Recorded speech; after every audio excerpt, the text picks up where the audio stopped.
जय हिंद दोस्तों।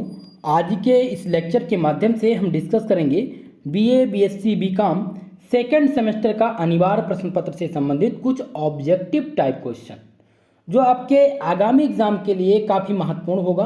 दोस्तों, जिस प्रकार से आपने फर्स्ट सेमेस्टर में एक अनिवार्य प्रश्न पत्र दिया था जिसका नाम था फूड न्यूट्रिशन एंड हाइजीन, उसी प्रकार से अब आपको सेकेंड सेमेस्टर में भी एक अनिवार्य प्रश्न पत्र देना होगा जिसका नाम है फर्स्ट एड एंड हेल्थ। इसे हिंदी में कहते हैं प्राथमिक चिकित्सा और स्वास्थ्य।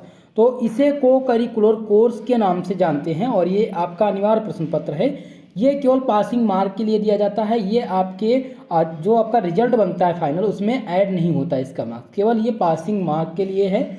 और ये प्रश्न पत्र आप सभी यूनिवर्सिटी में यानी कि सभी विश्वविद्यालयों में जो नई शिक्षा नीति लागू हुई है एनईपी के तहत सभी का पाठ्यक्रम सेम है, तो आप सभी में ये प्रश्न पत्र ऑब्जेक्टिव टाइप का कराया जाएगा, यानी कि इसमें बहुविकल्पीय प्रश्न पूछे जाएंगे।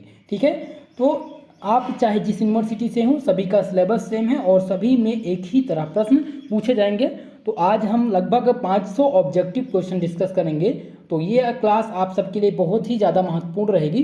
तो चलिए क्लास को स्टार्ट करते हैं। आप लोगों से निवेदन है जोरदार तरीके से वीडियो को ज़्यादा से ज़्यादा लोगों में शेयर कर दीजिए और जितने भी छात्र हमारे साथ पहली बार जुड़ रहे हैं अभी तक चैनल को नहीं सब्सक्राइब किया है तो चैनल को जरूर सब्सक्राइब कर लेंगे।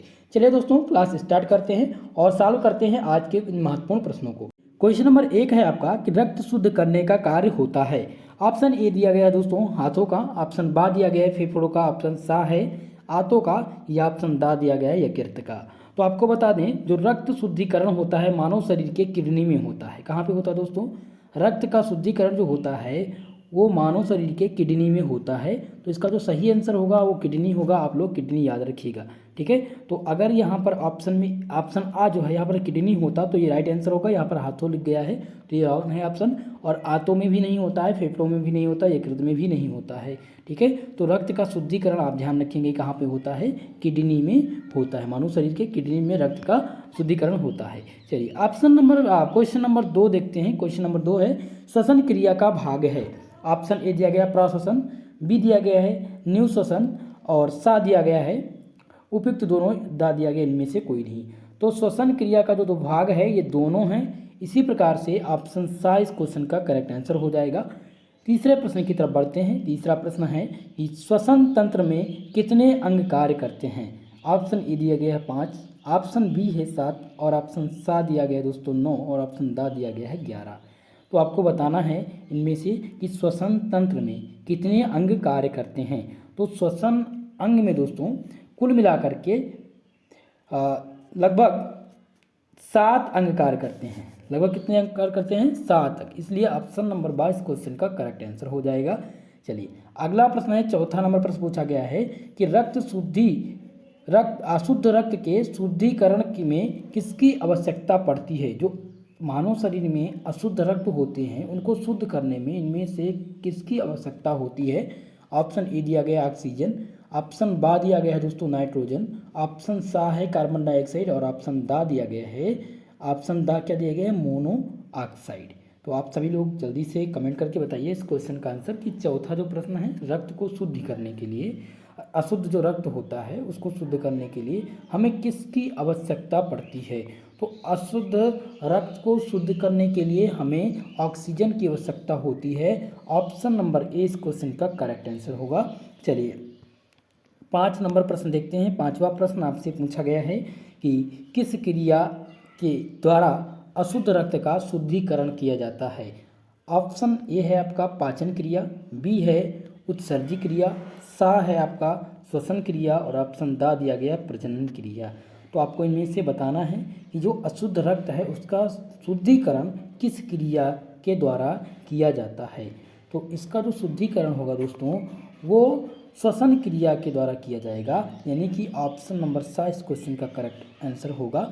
रक्त जो अशुद्ध रक्त होते हैं उनका शुद्धिकरण जो होता है वो श्वसन क्रिया के द्वारा होता है।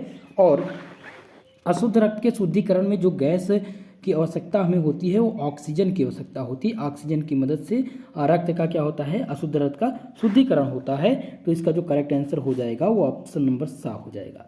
अगला प्रश्न है दोस्तों 6 नंबर प्रश्न है कि श्वसन दर पर किसका प्रभाव पड़ता है। ऑप्शन आ है चिंता विपत्ति का, बा दिया गया है दौड़ने भागने या व्यायाम करने से, और सा दिया गया है खेलने कूदने से, ऑप्शन दा दिया गया है उपयुक्त सभी। तो श्वसन दर पर जो प्रभाव पड़ता है ये इन सभी फैक्टरों का प्रभाव पड़ता है, यानी कि श्वसन दर पर प्रभाव पड़ता है। अगर आप चिंता विपत्ति में हैं तो आप देखते हैं कि बहुत ज़्यादा कभी कभी घबराहट होने लगती है। अगर आप दौड़ते हैं भागते हैं तब भी आप देखते हैं श्वसन की दर क्या हो जाती है, अब बढ़ जाती है। और अगर खेलते हैं तब भी आप दौड़ते हैं या खेल कूद करते हैं तब भी आपकी श्वसन की दर में जो है प्रभाव दिखता है। तो इसीलिए जो इसका करेक्ट आंसर होगा वो उपयुक्त सही होगा, यानी ऑप्शन नंबर द इस क्वेश्चन का करेक्ट आंसर होगा। चलिए अब 7वां प्रश्न है। 7वां प्रश्न ये पूछा गया आपसे कि वायु नलिका कितने सेंटीमीटर की लंबी होती है। बहुत ही मोस्ट इंपॉर्टेंट प्रश्न है। ऑप्शन ए दिया गया है 6 से 8, ऑप्शन बा दिया गया है दोस्तों 8 से 10, ऑप्शन सा है 10 से 12 और ऑप्शन ता दिया गया है 12 से 14 के बीच में। चलिए अब आपको बताना है कि वायु नालिका कितने सेंटीमीटर की होती है। तो वायु नालिका दोस्तों कुल मिलाकर के 6 से 8 सेंटीमीटर की होती है, इसीलिए जो इसका करेक्ट आंसर होगा वो ऑप्शन नंबर आ हो जाएगा। माफ़ करिएगा दोस्तों, 7वें प्रश्न का जो करेक्ट आंसर होगा वो ऑप्शन नंबर सा होगा, क्योंकि जो वायु नालिका होती है वो लगभग 10 से 12 सेंटीमीटर की होती है। कितने सेंटीमीटर की, 10 से 12 सेंटीमीटर की, इसलिए इसका जो करेक्ट आंसर हो जाएगा वो 10 से 12 हो जाएगा। चलिए अगले प्रश्न की तरफ बढ़ते हैं। 8वां प्रश्न देखिए क्या पूछा गया है। पूछा गया है कि वायु मार्ग में आंशिक व पूर्ण रुकावट को अवरोधन कहते हैं। जो वायु मार्ग में आंशिक या पूर्ण रुकावट होती है उससे जो उसका अवरोधन होता है उसे क्या कहते हैं आपको बताना है। ठीक है, तो ऑप्शन ए दिया गया है श्वास, बा दिया गया है गति, ऑप्शन सा है निद्रा और ऑप्शन दा दिया गया है संवेग। तो वायु मार्ग में जो आंशिक व पूर्ण रुकावट को क्या कहते हैं, श्वास अवरोधन कहते हैं। क्या कहते हैं दोस्तों, श्वास अवरोधन। इसीलिए इसका जो करेक्ट आंसर होगा वो ऑप्शन नंबर आ होगा। यहाँ पर क्या आएगा, श्वास आ जाएगा कि वायु मार्ग में आंशिक व पूर्ण रुकावट को क्या कहते हैं, श्वास अवरोधन कहते हैं। इसलिए करेक्ट आंसर जो हो जाएगा वो ऑप्शन नंबर आ हो जाएगा। चलिए अब अगले प्रश्न की तरफ बढ़ते हैं। 9वां प्रश्न है, पूछा गया है आपसे कि पानी के अंदर जब व्यक्ति की सांस क्रिया अवरुद्ध हो जाती है यानी रुक जाती है तो वह स्थिति क्या कहलाती है। जैसे पानी के अंदर कोई डूब रहा हो और उसकी सांस जो होती है वो रुक जाए, ठीक है, तो उस स्थिति को क्या कहते हैं। ऑप्शन ए डूबना, ऑप्शन बा दिया गया है फांसी लगाना और ऑप्शन दा दिया गया कूदना और दा दिया गया दौड़ना।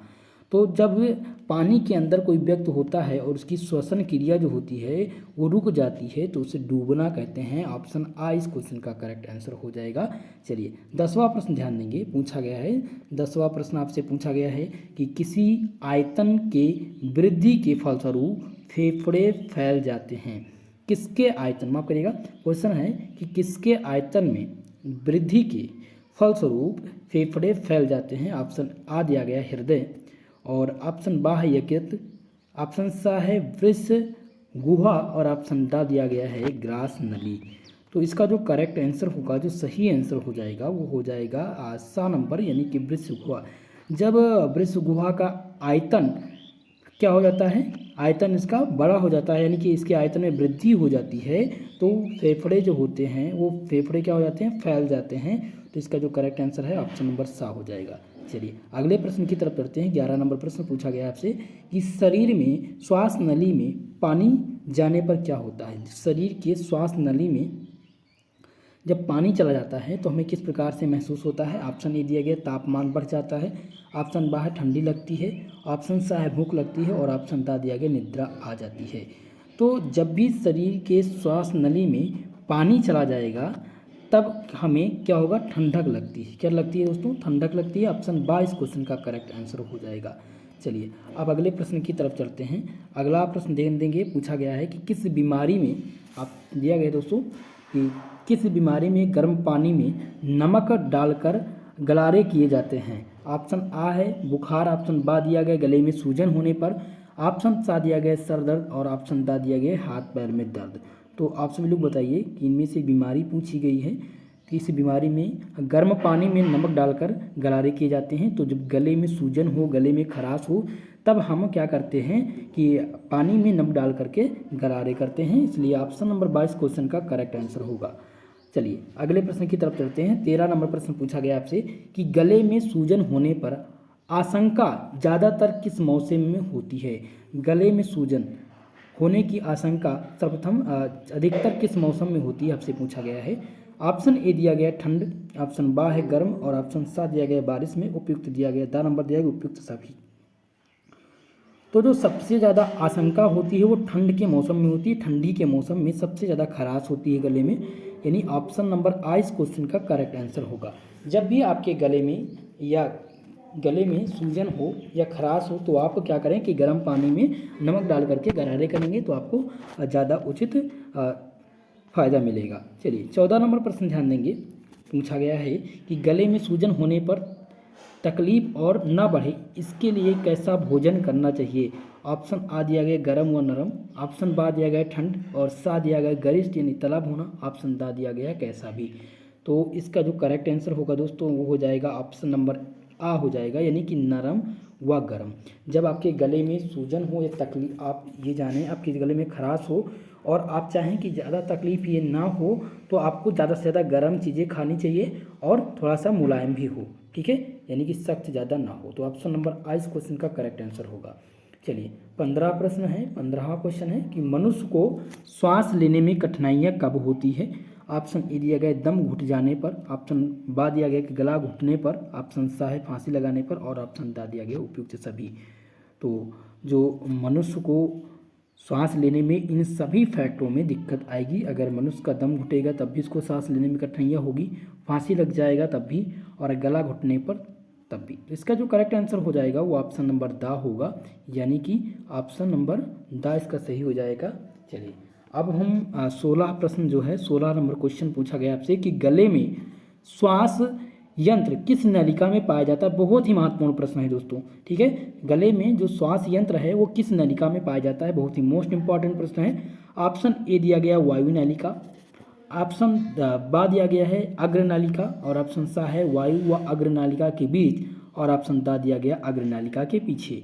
तो चलिए सभी लोग कमेंट करके जल्दी से बताइए कि जो गले में आपका स्वर यंत्र होता है वो किस नालिका में पाया जाता है?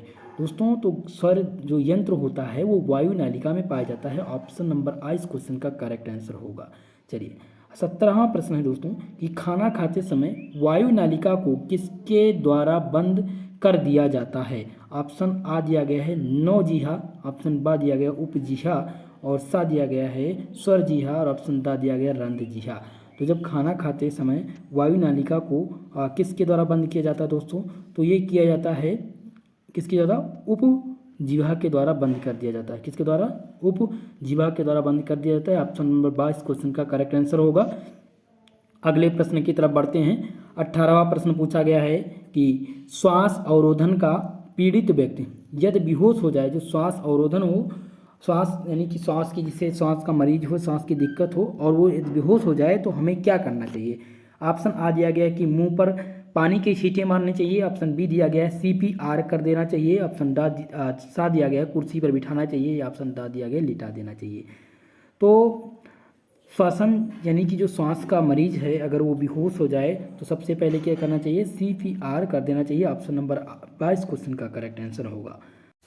क्वेश्चन नंबर 19 पूछा गया है आपसे कि अस्थमा किसके कारण हो जाता है? ऑप्शन ए है एलर्जी या ठंड के कारण, ऑप्शन बा दिया गया है दोस्तों कि धूल या धुआं के कारण, ऑप्शन सा है मानसिक दबाव और ऑप्शन दा दिया गया उपयुक्त सभी। तो अगर बात करें अस्थमा तो सबसे पहले आप समझ लीजिए कि अस्थमा क्या है। तो अस्थमा जिसे दमा के नाम से आप जानते हैं, जो दमा होता है, दमा जो ज़्यादातर वृद्ध व्यक्तियों में होता है, जो ज़्यादातर धूम्रपान करते हैं, और ये होता सबसे ज़्यादा किससे है? तो ये ज़्यादातर इसमें धूल या धुआं के कारण होता है। और जब किसी व्यक्ति को अस्थमा हो जाता है तो उसको सांस लेने में दिक्कतें आती हैं और ऑक्सीजन लेवल जो हो जाता है वो बहुत ही कम हो जाता है, ठीक है। तो बात करें अस्थमा, तो अस्थमा जो होता है उसका जो उसमें इस ऑप्शन में जो करेक्ट आंसर हो जाएगा वो धूल या धुआं के कारण हो जाएगा, ठीक है। तो ऑप्शन नंबर 22 क्वेश्चन का करेक्ट आंसर होगा। क्वेश्चन नंबर 20 की तरफ बढ़ते हैं। 20वां प्रश्न है कि अस्थमा होने पर हमें क्या करना चाहिए? अस्थमा होने पर हमें दिक्कतें क्या क्या चीज़ें होती हैं? तो ऑप्शन आ दिया गया है कि सांस लेने में कठिनाइयाँ हो जाती हैं, ऑप्शन बा दिया गया कि सांस छोड़ने में कठिनाइयाँ होती हैं या बोलने में कठिनाइयाँ होती हैं, ऑप्शन नंबर दा दिया गया उपयुक्त सभी। तो मेरे प्यारे दोस्तों जो इसका करेक्ट आंसर होगा वो ऑप्शन नंबर दा होगा, क्योंकि जब अस्थमा या दमा हो जाता है तो हमें सांस लेने में तो कठिनाइयाँ होती ही होती हैं, उसके साथ ही साथ बोलने में भी दिक्कत होती है और सांस छोड़ने में भी दिक्कतें आती हैं, इसलिए इसका करेक्ट आंसर हो जाएगा ऑप्शन नंबर द। चलिए अब अगले प्रश्न की तरफ बढ़ते हैं। 21वां जो प्रश्न है दोस्तों वो पूछा गया है कि अस्थमा के मरीज को क्या चीज़ें होती हैं, क्या दिक्कतें होती हैं। ऑप्शन आ दिया गया है कि छाती में जकड़न हो जाती है, ऑप्शन बा है बेचैनी व घबराहट, ऑप्शन सा है सांस लेने में कठिनाइयाँ, ऑप्शन दा दिया गया उपयुक्त सभी। तो 21 नंबर प्रश्न का जो करेक्ट आंसर होगा मेरे प्यारे दोस्तों वो हो जाएगा ऑप्शन नंबर दा, यानी कि अस्थमा के मरीजों को छाती में जकड़न भी हो जाती है, जिससे जब ऑक्सीजन लेवल आपका कम हो जाएगा तो आपको क्या होगा, छाती में जकड़न आ जाएगा, खांसी की शिकायत हो जाएगी और बेचैनी और घबराहट होगी, शरीर एकदम से कमज़ोर हो जाएगा, सांस लेने में आपको सबसे ज़्यादा दिक्कत होगी। तो इसका जो करेक्ट आंसर होगा वो ऑप्शन नंबर द हो जाएगा। चलिए अब 22वां प्रश्न है कि अस्थमा के पीड़ित व्यक्ति को कहाँ बिठाना चाहिए। ऑप्शन आ दिया गया है साफ हवा वाले स्थान पर, ऑप्शन बा दिया गया धूल व धुएं में, ऑप्शन सा है तेज हवादार स्थान पर, या ऑप्शन दा दिया गया है कहीं भी बिठा देना चाहिए। जो इसका करेक्ट आंसर होगा दोस्तों, जिसको भी दमा की बीमारी है उसको ज़्यादातर साफ हवा वाले स्थान पर रखना चाहिए, यानी ऑप्शन नंबर आ इस क्वेश्चन का करेक्ट आंसर होगा। 23वां प्रश्न पूछा गया कि ठंड में किससे संबंधित रोग अधिक फैलता है। ऑप्शन नंबर ए है पाचन, ऑप्शन बा दिया गया श्वसन, ऑप्शन सा है रक्त और ऑप्शन दा दिया गया त्वचा। तो ठंड के मौसम में जो ज़्यादातर रोग फैलता है दोस्तों वो श्वास से संबंधित रोग सबसे ज़्यादा दिक्कतें श्वास से होती हैं। ऑप्शन नंबर बा इस क्वेश्चन का करेक्ट होगा। चलिए 24 नंबर प्रश्न है कि श्वसन तंत्र में किस अंग का आकार बॉक्स की भांति होता है। ऑप्शन आ दिया गया दोस्तों स्वर यंत्र, ऑप्शन बा है गला या कंठ, ऑप्शन सा दिया गया वायु नालिका और ऑप्शन दा दिया गया है फेफड़े। तो अब आपको बताना है कि श्वसन यंत्र में किस अंग का आकार एकदम बॉक्स की तरह होता है। तो जो इसका सही आंसर हो जाएगा वो हो जाएगा ऑप्शन नंबर आ हो जाएगा स्वर यंत्र। स्वर यंत्र का जो आकार होता है दोस्तों श्वसन यंत्र में, श्वसन यंत्र के किस अंग का, श्वसन यंत्र में स्वर यंत्र का जो आकार होता है वो बॉक्स की तरफ होता है, की तरह होता है, इसलिए ऑप्शन नंबर आ इस क्वेश्चन का करेक्ट आंसर होगा। चलिए 25वां प्रश्न है कि एक वयस्क मनुष्य एक बार श्वसन क्रिया में कितने समय लेता है। ऑप्शन ए दिया गया है 4 सेकंड, ऑप्शन बा दिया गया है 6 सेकंड, ऑप्शन सा है 8 सेकंड और ऑप्शन नंबर दा दिया गया मेरे प्यारे दोस्तों 10 सेकंड। तो एक वयस्क व्यक्ति की बात की जाए कि वो एक बार में श्वसन क्रिया में कितने समय लेता है, तो कम से कम 4 सेकंड का समय लेता है, यानी कि ऑप्शन नंबर आ इस क्वेश्चन का करेक्ट आंसर होगा। 26वां प्रश्न है कि एक स्वस्थ मनुष्य में 1 मिनट में कितनी बार श्वास क्रिया होती है। बहुत ही इंपॉर्टेंट प्रश्न है, बहुत ही महत्वपूर्ण प्रश्न है, ठीक है। तो एक स्वस्थ मनुष्य जो होता है 1 मिनट में कितनी बार श्वसन क्रिया करता है, तो कम से कम ये 15 से 18 बार श्वसन क्रिया करता है, इसीलिए जो इसका करेक्ट आंसर होगा वो ऑप्शन नंबर सा हो जाएगा। ऑप्शन नंबर सा इस क्वेश्चन का करेक्ट आंसर होगा। चलिए अगले प्रश्न की तरफ बढ़ते हैं। 27वां प्रश्न पूछा गया आपसे कि अनेक विजातीय तत्व भी द्वारा उत्सर्जित होते हैं। जो अनेक विजातीय तत्व होते हैं वो किसके द्वारा उत्सर्जित होते हैं। क्या ऑप्शन आ दिया गया श्वसन के द्वारा, या ऑप्शन बा दिया गया पाचन के द्वारा, ऑप्शन सा है उत्सर्जन और ऑप्शन दा दिया गया प्रजनन। तो इसमें प्रजनन तो होगा नहीं, ऑप्शन नंबर दा रॉन्ग हो जाएगा, उत्सर्जन भी नहीं होगा और पाचन भी नहीं होगा। तो जो अनेक विजातीय तत्व होते हैं वो श्वसन के द्वारा उत्सर्जित होते हैं, ऑप्शन नंबर आ इस क्वेश्चन का करेक्ट आंसर होगा। चलिए अगला प्रश्न है 28 नंबर है कि गले में सूजन या फर्टिलाइजिटिस होने पर क्या परेशानी होती है। ऑप्शन आ दिया गया है कि गले में दर्द होता है, ऑप्शन बा दिया गया कि खुजली होती है, सा है जलन, या डा दिया गया है उपयुक्त सभी। तो इनमें से आपको आंसर बताना है 28वें प्रश्न का। जब हमारे गले में सूजन या फर्टिलाइजिटिस हो जाता है तो हमें कौन सी परेशानी का सामना करना पड़ता है, तो हमें इनमें से उपयुक्त सभी का सामना करना पड़ता है। ऑप्शन नंबर 10 इस क्वेश्चन का करेक्ट आंसर होगा। चलिए अगला प्रश्न है, बहुत ही महत्वपूर्ण प्रश्न है दोस्तों, कि धुआं किसका मिश्रण है। धुआं इनमें से जो धुआं होता है वो किसका मिश्रण होता है। ऑप्शन आ दिया गया गर्म कणों का, ऑप्शन बा दिया गया गैसों का और ऑप्शन सा है उपयुक्त दोनों, दा दिया गया इनमें से कोई नहीं। तो जो धुआं होता है वो गैस और गर्म कणों दोनों का मिश्रण होता है, इसलिए जो इसका करेक्ट आंसर होगा ऑप्शन नंबर सा हो जाएगा। ठीक है, चलिए अब आगे बढ़ते हैं, अगला प्रश्न सॉल्व करते हैं जो बहुत ही महत्वपूर्ण होगा आप सभी के लिए। दोस्तों आप सभी लोग अगर हमारे साथ जुड़े हुए हैं तो प्लीज़ वीडियो को लाइक कर दीजिए, और जो भी छात्र हमारे साथ पहली बार जुड़ रहा है प्लीज़ चैनल को जरूर सब्सक्राइब कर लीजिएगा, क्योंकि आपको इसी प्रकार की वीडियो भी मिलते रहें। अब आपकी रेगुलर क्लासेस होंगी, अगर आप बीएससी से संबंधित हैं तो आप सभी लोग हमारे इस चैनल को जरूर सब्सक्राइब कर लीजिएगा। अगर आप बीए बीकॉम के छात्र हैं तब भी आप चैनल को सब्सक्राइब कर लें, ताकि आपका इम्पॉर्टेंट जैसे कि कॉलेज की न्यूज़ हैं, आपका न्यूज़ अपडेट हो गया वो भी आपको यहाँ पर मिलता रहता है। साथ ही साथ आपको यहाँ पर ऑब्जेक्टिव टाइप क्वेश्चन मिलेंगे, जिनमें जैसा कि आपका अनिवार्य प्रश्न पत्र हो गया, और आपका जो भी माइनर सब्जेक्ट है चाहे हिस्ट्री हो ज्योग्राफी हो सभी की क्लास अब आपको यहाँ पर मिल जाएंगी। ठीक है, तो क्वेश्चन नंबर 30 सॉल्व करते हैं। 30वां प्रश्न है कि गर्म पानी के सहारे गरारे करने का क्या होता है। तो ऑप्शन ए दिया गया सूजन कम हो जाती है, ऑप्शन बा दिया गया है कि संक्रमण कम हो जाता है, ऑप्शन सा है उपयुक्त दोनों सही है, और ऑप्शन दा दिया गया उपयुक्त दोनों गलत है। तो जो इसका करेक्ट आंसर होगा, अगर गर्म पानी से हम गरारे करते हैं तो हमारे जो गले में संक्रमण हो जाता है वो भी कम हो जाता है और सूजन में भी कमी आती है, इसीलिए जो इसका करेक्ट आंसर होगा वो ऑप्शन नंबर सा हो जाएगा, उपयुक्त दोनों सही हैं। ओके, चलिए आगे प्रश्न सॉल्व करते हैं। 31 नंबर प्रश्न है कि हमारे शरीर को जितना अधिक कार्य करने के लिए आवश्यकता होती है, हमारे शरीर को अधिक कार्य करने की आवश्यकता होती है। ऑप्शन आ दिया गया कि अधिक ऊर्जा की, ऑप्शन बी दिया गया अधिक पानी की, ऑप्शन सा है विटामिन की, और ऑप्शन दा दिया गया है इनमें सभी की। ठीक है, तो अगर हम बात करें सबसे अधिक, तो सबसे अधिक ऊर्जा की आवश्यकता होती है। ठीक है, लेकिन यहाँ पर ऑप्शन बा दिया गया अधिक पानी, ऑप्शन सा है अधिक विटामिन की, ऑप्शन दा दिया गया सभी। तो अगर इनमें पूछा जाता है कि हमारे शरीर में कार्य करने के लिए आवश्यकता होती है तो इन सभी की हो सकती, लेकिन यहाँ पर जो प्रश्न है वो पूछा गया कि सबसे अधिक इनमें से आप बताइए कि सबसे अधिक शरीर को कार्य करने के लिए सबसे अधिक किसकी आवश्यकता होती है। तो सबसे अधिक एनर्जी की आवश्यकता होती है, यानी ऊर्जा की आवश्यकता होती है। ऑप्शन नंबर आ इस क्वेश्चन का करेक्ट आंसर हो जाएगा। चलिए अब चलिए अगला प्रश्न सॉल्व करते हैं। 32 प्रश्न है, पूछा गया कि धूम्रपान में सांस लेने में होती है, जब हम धूम्रपान करते हैं तो सांस लेने में हमें क्या दिक्कतें होती हैं, या फिर सर में दर्द व मानसिक स्थिति में परिवर्तन आ जाती हैं, दा दिया गया उपयुक्त सभी।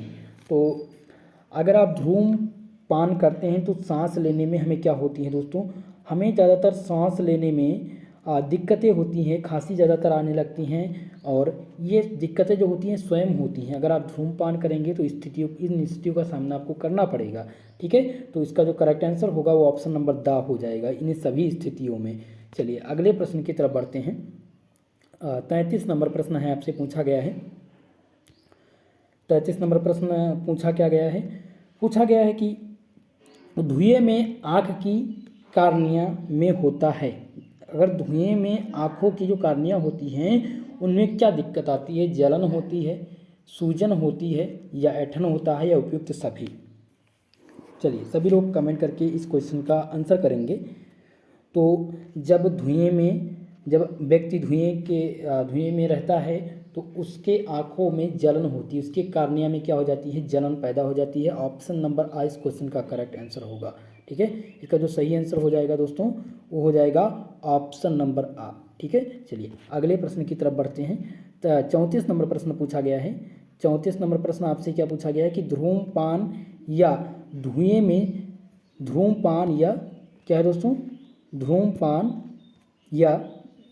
में जो सांस की कमी पर सीधी चोट के कारण हो सकती है। तो धूम्रपान या धुएं में जो सांस की कमी होती है वो किसके द्वारा ज़्यादातर चोटिल हो सकती है। ऑप्शन आ दिया गया है श्वसन पथ, बा दिया गया ग्रास नली, और ऑप्शन सा है तंत्रिका तंत्र, और दा दिया गया है कि स्नायु तंत्र।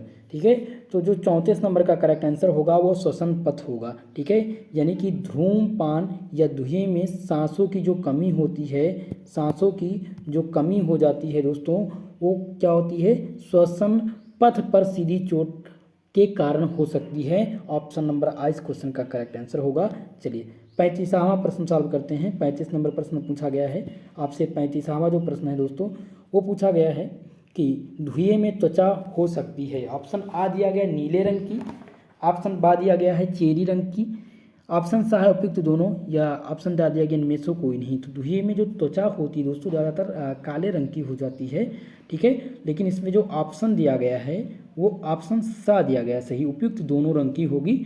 चलिए अगले प्रश्न की तरफ बढ़ते हैं। 36 नंबर प्रश्न पूछा गया है कि वायु मार्ग में धुएं के तरल पदार्थ जमा होने पर वोकल कार्ड में क्या हो सकता है। जो वोकल कार्ड होता है उसमें सूजन आ सकती है, या सूजन के साथ साथ ऐंठन आ सकती है, या फिर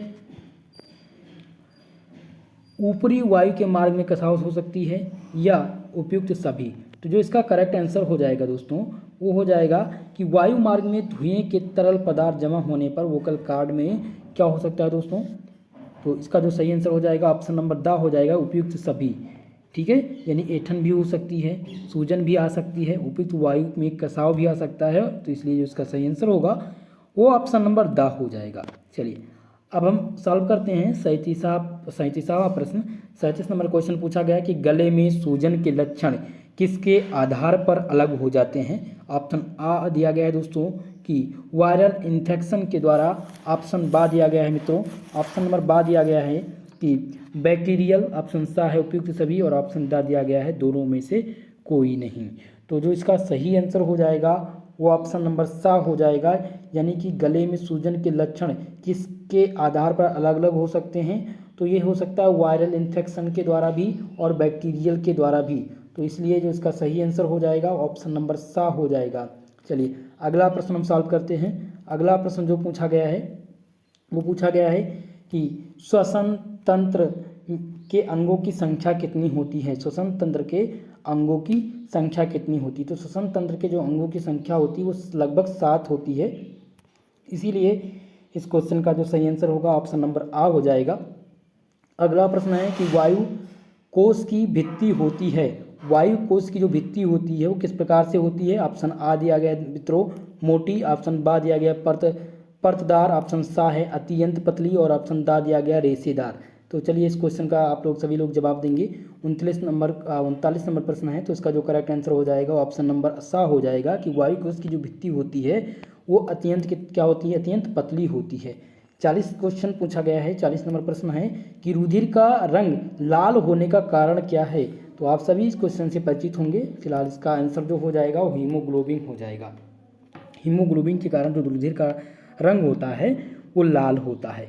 चलिए आगे बढ़ेंगे, अगला प्रश्न सॉल्व करते हैं। 41 नंबर प्रश्न दोस्तों, 41वां क्वेश्चन है कि मनुष्य में मानव शरीर के फेफड़ों की संख्या होती है। मानव शरीर में फेफड़ों की संख्या होती है। ऑप्शन ए है 2, ऑप्शन बा दिया गया 3, ऑप्शन सा है 4, और ऑप्शन द दिए गए 1। तो सभी लोग कमेंट करके बताइए 41 नंबर क्वेश्चन का आंसर क्या हो जाएगा। मनुष्य में जो फेफड़ों की संख्या होती है वो कितनी होती है दोस्तों, 2 फेफड़े होते हैं, लेफ्ट और राइट, ठीक है। चलिए अब 42 नंबर प्रश्न ध्यान देंगे। पूछा गया है आपसे कि मानव शरीर में प्रमुख श्वसनांग हैं।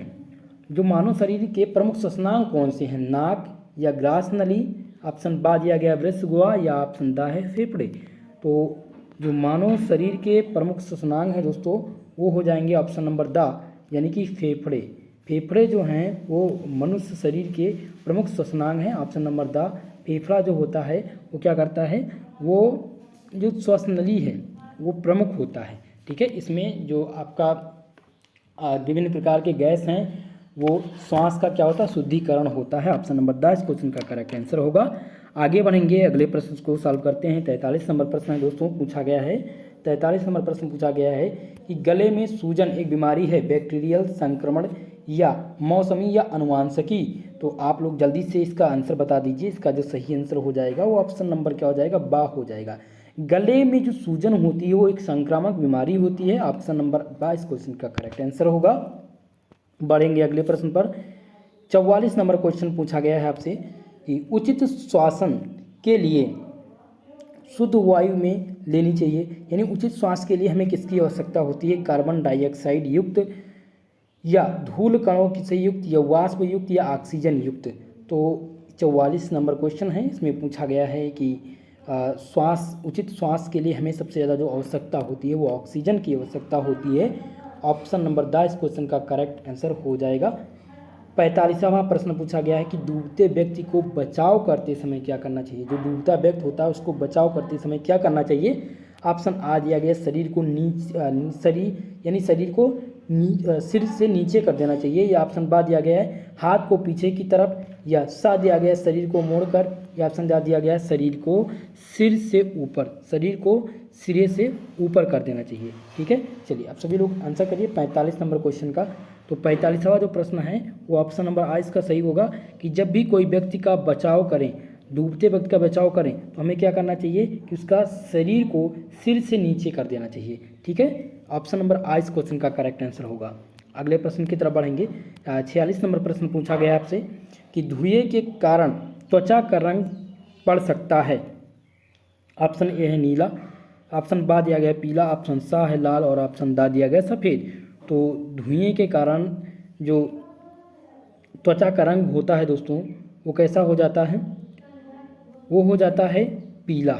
ठीक है, धुएं के कारण ज़्यादातर त्वचा का रंग होता है वो पीला पड़ जाता है। आप देखेंगे कि जब आप धुआं निकलता जहाँ रहे वहाँ पर अगर आप हाथ रखेंगे तो थोड़ी देर बाद आप देखेंगे कि हाथ में आपके पीले रंग का थोड़ा सा पदार्थ लग जाएगा। ठीक है, तो त्वचा का जो रंग हो जाएगा वो पीला हो जाता है। ऑप्शन नंबर 22 क्वेश्चन का करेक्ट आंसर होगा। चलिए अगले प्रश्न की तरफ बढ़ते हैं। 47 प्रश्न पूछा गया है। 47वां प्रश्न है कि किस क्रिया में वायुमंडल की वायु को फेफड़े तक पहुंचाया जा सकता है। ऑप्शन ए है प्रवसन, ऑप्शन बी है निःश्वसन, ऑप्शन सा समान श्वसन और ऑप्शन दा दिया गया श्वसन। ठीक है, तो इनमें से पूछा गया कि किस क्रिया में वायुमंडल की जो वायु को फेफड़े द्वारा पहुंचाया जाता है वो किसके द्वारा पहुंचाया जाता है। ऑप्शन नंबर 47 क्वेश्चन नंबर का आंसर क्या हो जाएगा, आप सभी लोग कमेंट करके बताइए इस क्वेश्चन का आंसर। चलिए अगला प्रश्न हम सॉल्व करते हैं 48 नंबर की यहाँ पर डॉट दिया गया है यानी फिल इन द ब्लैंक को फिल करना है कि वृक्ष गुहा में जो फुसफुसीय गुहा के भीतर उपस्थित होते हैं, हृदय जो होता है वो वृक्ष गुहा के फुसफुसीय गुहा के भीतर उपस्थित होता है, या यकृत तो होता है, या वायुकोश, या दा दिया गया है फेफड़े। तो जो 48 नंबर है उसका जो करेक्ट आंसर हो जाएगा वो ऑप्शन नंबर दा हो जाएगा, यानी जो फेफड़ा होता है वो वृक्ष गुहा में फुसफुसीय गुहा के भीतर उपस्थित होता है। करेक्ट आंसर हो जाएगा ऑप्शन नंबर दा। तो आपके थर्ड यूनिट से यानी तीसरे चैप्टर से हमने जो महत्वपूर्ण प्रश्न थे उनको सॉल्व कर लिए हैं।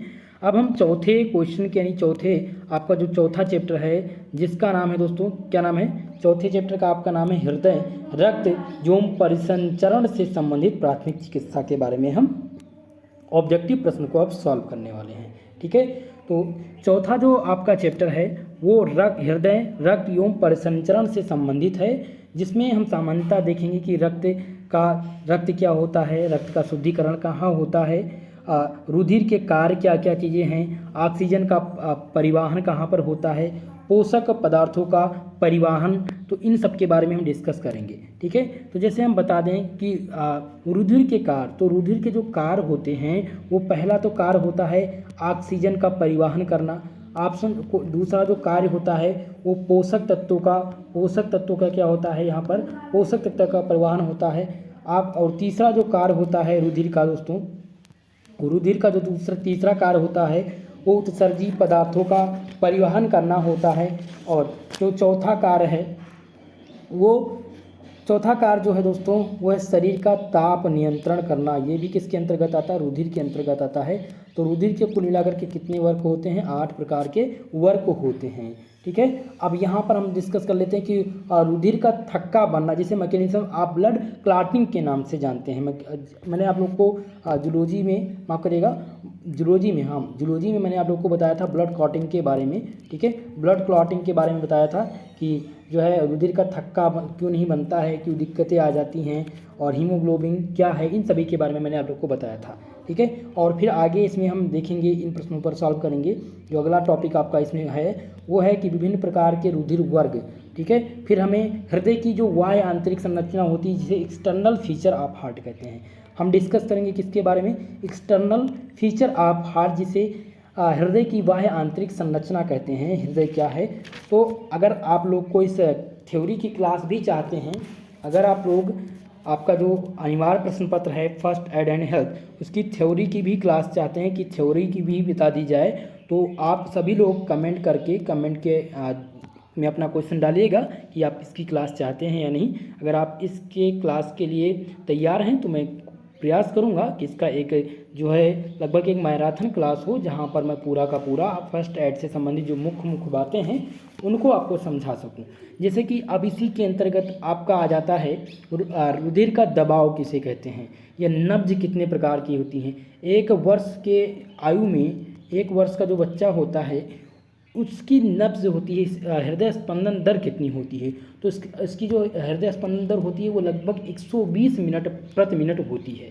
अगर 2 वर्ष की बात करें तो 2 वर्षीय बालक में जो हृदय स्पंदन दर होगी वो 110 प्रति मिनट होगी, 110 सेकंड प्रति मिनट होगी, 110 मिनट प्रति मिनट 10 मिनट होगी। 110 मिनट में यानी कि 1 मिनट में क्या करेगा, 110 बार हृदय स्पंदन करेगा।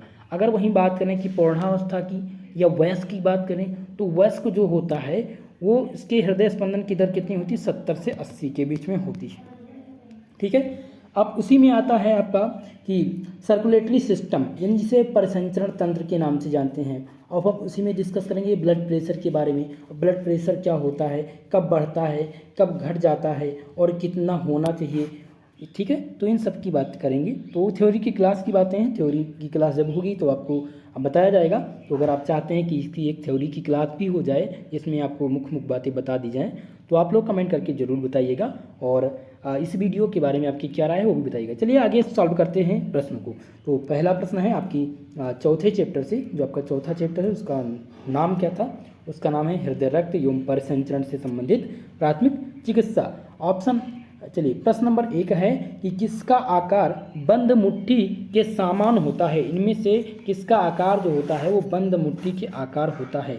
जो मुट्ठी होती है किसका आकार, जैसे मुट्ठी बंद नहीं होती है उसके समान किसका आकार होता है। ऑप्शन ए दिया गया है हृदय, ऑप्शन बा दिया गया मस्तिष्क, ऑप्शन सा दिया गया है सिंधिया। तो सभी लोग कमेंट करके जल्दी से बताइए, फटाफट से इसका आंसर आप लोग करेंगे। आपको मिलता है 10 सेकंड। इनमें से सभी लोग का मैं चेक कर रहा हूँ कितने लोग कमेंट करके इसका आंसर बता रहे हैं। सभी लोग का मैं चेक करूँगा, जल्दी से आप ही लोग सभी लोग बताइए। जितने लोग भी हमारे साथ जुड़े हुए हैं कमेंट करके जल्दी से बता दीजिए। चलिए, तो इसका जो करेक्ट आंसर हो जाएगा प्यारे दोस्तों वो हो जाएगा हृदय। हृदय का जो आकार होता है वो बंद मुट्ठी के आकार का होता है। ऑप्शन नंबर आ इस क्वेश्चन का करेक्ट आंसर होगा। चलिए आगे बढ़ेंगे। दूसरा प्रश्न है कि मानव हृदय में कितने तल होते हैं। ऑप्शन आ दिया गया है 2, ऑप्शन बा है 3, ऑप्शन सा दिया गया है 4, ऑप्शन दा दिया गया है मेरे प्यारे दोस्तों 5।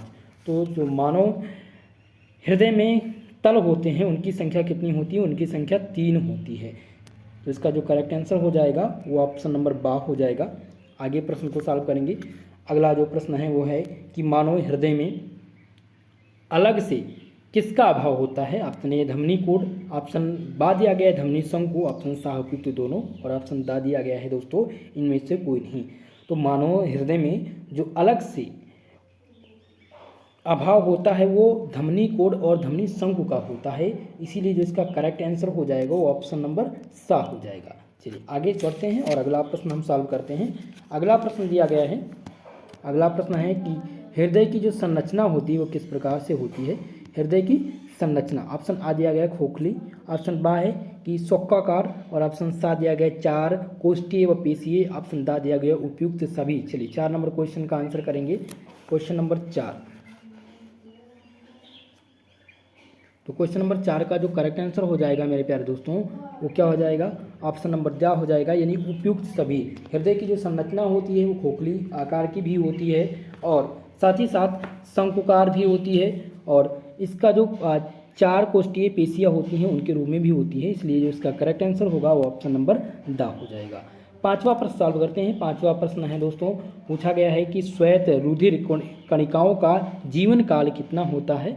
तो जो श्वेत रुधिर कणिकाओं का जीवन काल होता है दोस्तों वो लगभग मेरे हिसाब से होता है वो 4 से 20 दिन का होता है। ऑप्शन नंबर बा इस क्वेश्चन का करेक्ट आंसर हो जाएगा, जिसका सही आंसर होगा ऑप्शन नंबर बा होगा। आगे बढ़ेंगे। 6वां प्रश्न है कि प्लेटलेट्स का जीवन काल कितना होता है। बहुत ही महत्वपूर्ण प्रश्न है दोस्तों, प्लेटलेट्स का जीवन काल। चलिए सभी लोग कमेंट करके बताइए। ऑप्शन आ दिया गया है 2 से 5 दिन, ऑप्शन बा दिया गया है दोस्तों, ऑप्शन नंबर बा क्या दिया गया है, ऑप्शन बा है आपका 3 से 8 दिन, ऑप्शन सा दिया गया है 4 से 6 दिन, और ऑप्शन नंबर दा दिया गया है 5 से 9 दिन। तो जल्दी से आप सभी लोग कमेंट करके बताइए प्लेटलेट्स का जीवन काल। तो जो प्लेटलेट्स का जीवन काल होता है वो कितने दिन का होता है? वो 3 से 8 दिन का होता है। ऑप्शन नंबर 22 क्वेश्चन का करेक्ट आंसर हो जाएगा। आगे बढ़ेंगे, अगले प्रश्न को सॉल्व करेंगे। 7वां प्रश्न है दोस्तों कि रुधिर का थक्का बनने में विशेष भाग लेता है। रुधिर का थक्का बनने में विशेष रूप से भाग कौन लेता है? चलिए सभी लोग आंसर करेंगे। इसका जो सही जवाब हो जाएगा वो ऑप्शन नंबर आ हो जाएगा, थ्रोम्बोप्लास्टिन। 8वां प्रश्न है कि यदि 10 मिनट तक रक्त स्त्राव बंद ना हो तो पट्टी जो है वो क्या करना चाहिए? पट्टी को कसकर बांधना चाहिए या ढीली बांधना चाहिए या ना बांधें या कुछ भी ना करें? 8 नंबर प्रश्न। तो यदि अगर 10 मिनट तक रक्त स्त्राव जो है, रक्त का बहाव जो है वो बंद ना हो तो हमें क्या करना चाहिए? हमें अधिक कसी हुई पट्टी बांधनी चाहिए। ऑप्शन नंबर आ इस क्वेश्चन का करेक्ट आंसर होगा। क्वेश्चन नंबर 9 है दोस्तों कि रक्त स्त्राव होता है धमनियों से, सिरों से, दोनों से या किसी में से नहीं। तो जो रक्त स्त्राव होता है दोस्तों, रक्त का स्त्राव होता है वो दोनों से होता है, धमनियों से और सिरों से भी। ऑप्शन नंबर 27 क्वेश्चन का करेक्ट आंसर हो जाएगा। 10वां प्रश्न सॉल्व करेंगे। 10वां प्रश्न है कि दबाव बिंदु का प्रयोग शरीर के किस अंग पर नहीं करना चाहिए? नहीं करना चाहिए। दबाव यानी कि दबाव बिंदु का प्रयोग शरीर के किस अंग पर नहीं करना चाहिए? तो ऑप्शन आ दिया गया है सिर, ऑप्शन बा है गर्दन, सा दिया गया धड़ और दा दिया गया उपयुक्त सभी। तो क्वेश्चन नंबर 10 का जो करेक्ट आंसर हो जाएगा वो हो जाएगा ऑप्शन नंबर दा उपयुक्त सभी। ठीक है। चलिए 11 नंबर प्रश्न है कि सीने के डॉक्टर कौन सी दवा का परामर्श देते हैं? जो सीने में दर्द होती है या सीने में जलन हो जाती है, फेफड़े में पानी आ जाता है, तो जो डॉक्टर होते हैं वो किस दवा का हमें परामर्श देते हैं? तो ऑप्शन नंबर ए दिया गया है नाइट्रोग्लिसरीन, ऑप्शन बा है थ्रोम्बोलाइटिक दवाएं, ऑप्शन सा है रक्त को पतला करने की दवाएं और ऑप्शन दा दिया गया उपयुक्त सभी। तो इसका जो सही आंसर हो जाएगा वो ऑप्शन नंबर दा हो जाएगा, यानी इन सभी दवाओं का परामर्श डॉक्टर देते हैं। 12 नंबर प्रश्न है कि रुधिर कणिकाओं में पाया जाता है प्लेटलेट्स, हीमोग्लोबिन, स्पंडल कोशिका या उपयुक्त सभी। तो चलिए सभी लोग आंसर करेंगे 12 नंबर प्रश्न का। तो 12वें प्रश्न का जो सही आंसर है मेरे प्यारे दोस्तों वो हो जाएगा ऑप्शन नंबर बा। रुधिर कणिकाओं में क्या पाया जाता है? हीमोग्लोबिन पाया जाता है। ऑप्शन नंबर 22 क्वेश्चन का करेक्ट आंसर हो जाएगा। 13वां प्रश्न ध्यान देंगे। 13वां प्रश्न है कि रुधिर कणिकाओं का जीवन काल कितने दिन का होता है? बहुत ही महत्वपूर्ण प्रश्न है। ऑप्शन आ दिया गया है 20 से 120 दिन, ऑप्शन बा है 30 से 180 दिन, ऑप्शन सा दिया गया है 40 से लेकर के 140 दिन, या ऑप्शन दा दिया गया है 50 से लेकर के 150 दिन। तो जो रुधिर कणिकाओं का जीवन काल होता है वो लगभग 20 से 120 दिन का होता है। ऑप्शन नंबर आ इस क्वेश्चन का करेक्ट आंसर होगा। चलिए आगे बढ़ेंगे। 14वां प्रश्न है कि श्वेत रुधिर कणिकाओं में किसका अभाव होता है? ऑप्शन आ है हीमोग्लोबिन, बा दिया गया केंद्रक, ऑप्शन सा है प्लीहा और ऑप्शन दा दिया गया है स्प्लीन। तो आपको बताना है कि श्वेत रुधिर कणिकाओं में किसका अभाव होता है। तो श्वेत रुधिर कणिकाओं में हीमोग्लोबिन का अभाव होता है, इसलिए इसका सही आंसर होगा ऑप्शन नंबर आ होगा। आगे बढ़ेंगे, अगला प्रश्न सॉल्व करते हैं। 15वां प्रश्न है दोस्तों कि रुधिर वाहिनियों का कार्य है। रुधिर वाहिनियों का कार्य क्या होता है? ऑप्शन आ है रुधिर को हृदय से शरीर के विभिन्न भागों में पहुंचाना, बा है ऊतकों के रुधिर को इकट्ठा करके वापस हृदय में लाना, या ऑप्शन सा है उपयुक्त दोनों, ऑप्शन दा दिया गया है दोनों में से कोई नहीं।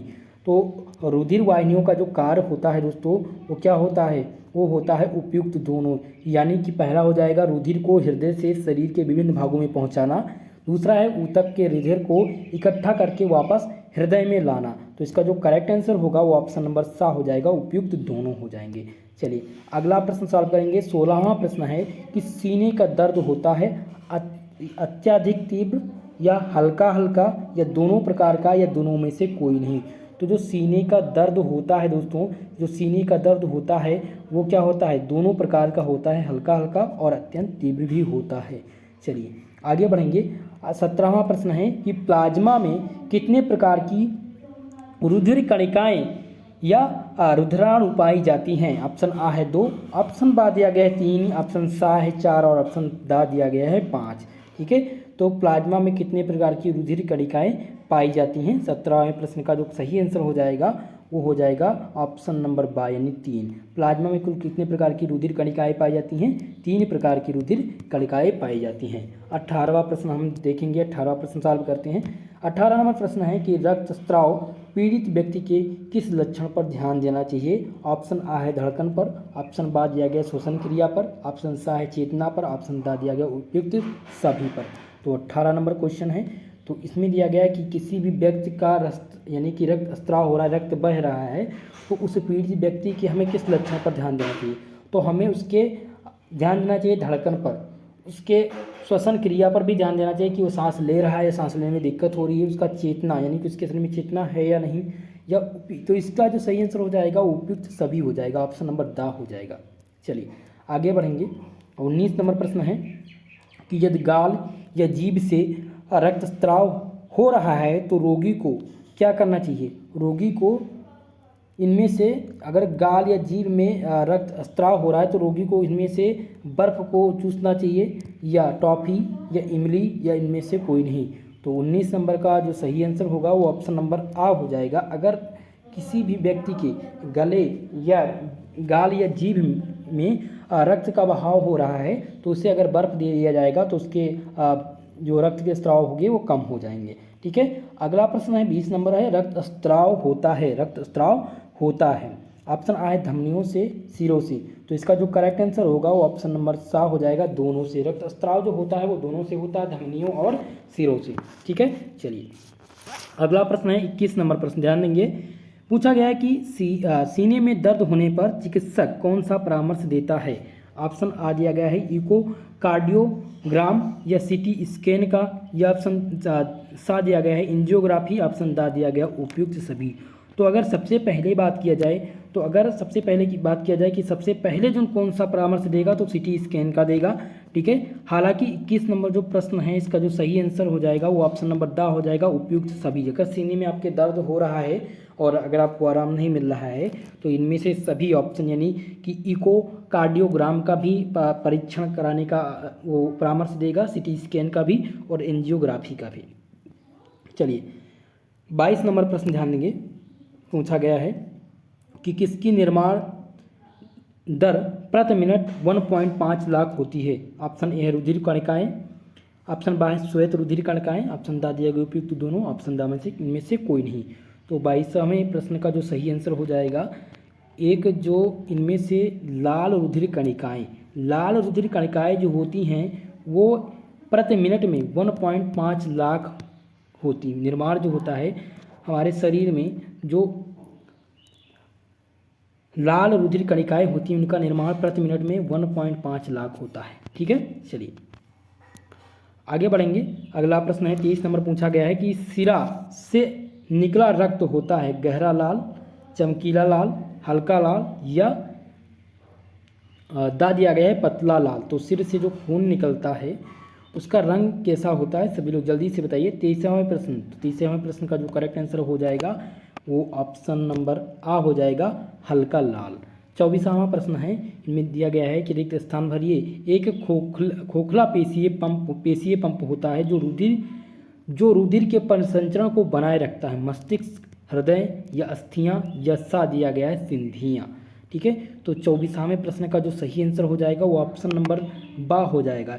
हृदय जो होता है वो एक खोखलीय पेशीय पंप होता है जो रुधिर के परिसंचरण को क्या करता है, बनाए रखता है। तो इसलिए सही आंसर ऑप्शन नंबर बा हो जाएगा। चलिए आगे बढ़ेंगे, आगे प्रश्न को सॉल्व करते हैं प्यारे मित्रों। 25वां प्रश्न है, 25वां प्रश्न पूछा गया है कि मनुष्य के प्रति घन मिली रुधिर में प्लेटलेट्स कितनी होती है? ऑप्शन आ है 1.5 लाख, बी दिया गया है 2.5 लाख, और सा दिया गया है 3.5 लाख, और ऑप्शन नंबर दा दिया गया है 4.5 लाख। बहुत ही महत्वपूर्ण प्रश्न है दोस्तों। ठीक है, यहाँ पर आपसे पूछा गया है कि मनुष्य के प्रति घन मिली रुधिर में प्लेटलेट्स की संख्या कितनी होती है? तो जो प्लेटलेट्स की संख्या होती है वो होती है लमसम 2.5 के। ऑप्शन नंबर इनमें से बा क्वेश्चन नंबर सही हो जाएगा। 25वें प्रश्न का जो सही आंसर है वो ऑप्शन नंबर बा हो जाएगा। आगे बढ़ते हैं और अगले प्रश्न को सॉल्व करते हैं। 26वां प्रश्न आपसे पूछा गया है प्यारे दोस्तों कि रुधिराणु में जो रुधिराणु हैं उनकी जो उत्पत्ति होती है वो कहाँ पर होती है? एक स्थान पर होती है, विभिन्न स्थानों पर होती है, विशेष स्थान पर या प्रत्येक स्थान पर? तो 26 नंबर क्वेश्चन का जो सही आंसर हो जाएगा वो करेक्ट आंसर हो जाएगा ऑप्शन नंबर आ। 27वां प्रश्न ध्यान देंगे। 27वां जो प्रश्न है 27 नंबर क्वेश्चन है वो क्या पूछा गया है? वो पूछा गया है कि प्रत्येक अलिंद के कितने भाग होते हैं? जो अलिंद होता है वो उसके कितने भाग होते हैं? ऑप्शन आ है 2, बा दिया गया है 3, ऑप्शन सा है 4, ऑप्शन दा दिया गया है 5। तो जो अलिंद होता है प्रत्येक अलिंद के कितने भाग होते हैं? 2 भाग होते हैं। प्रत्येक अलिंद के कितने भाग होते हैं दोस्तों? 2 भाग होते हैं। ऑप्शन नंबर आ इस क्वेश्चन का करेक्ट आंसर होगा। 28वां प्रश्न है दोस्तों कि मानव हृदय में भी शशक की भांति का अभाव होता है। ऑप्शन ये है साइनस पेरेरनम, ऑप्शन बा दिया गया सिरा कोटर, सा दिया गया अलिंद उपभाग और ऑप्शन दा दिया गया धमनी शंकु। तो मानव हृदय में भी शशक की भांति किसका अभाव होता है? तो दोस्तों ये अभाव होता है सिरा कोटर का। ऑप्शन नंबर 22 क्वेश्चन का करेक्ट आंसर होगा। चलिए अगले प्रश्न की तरफ बढ़ते हैं। 29 नंबर क्वेश्चन ध्यान देंगे। पूछा गया है कि मानव हृदय की दीवार मुख्यतः किसकी बनी होती है? शंकु धमनी की या हृदय पेशीय की या सिरा कोटर की या अलिंद उपांग की? तो मानव हृदय की जो दीवार है वो मुख्यतः हृदय पेशीय की बनी होती है। किसकी बनी होती है? हृदय पेशीय की बनी होती है। ऑप्शन नंबर 22 क्वेश्चन का करेक्ट आंसर होगा, यानी सही जवाब होगा। 30 नंबर क्वेश्चन है दोस्तों। पूछा गया है आपसे पूछा गया है कि दोनों निलय के बीच जो दोनों निलय होता है उनके बीच के पट को हम क्या कहते हैं? पहला ऑप्शन है अंतरालीय पट, ऑप्शन बी है कोरोनली साइनस, ऑप्शन सा है त्रिविलन कपाट, ऑप्शन दा दिया गया है फुसफुसिए सिराएं। तो चलिए 30 नंबर क्वेश्चन 30वें प्रश्न का जो सही आंसर हो जाएगा वो ऑप्शन नंबर आ हो जाएगा, अंतरालीय पट हो जाएगा।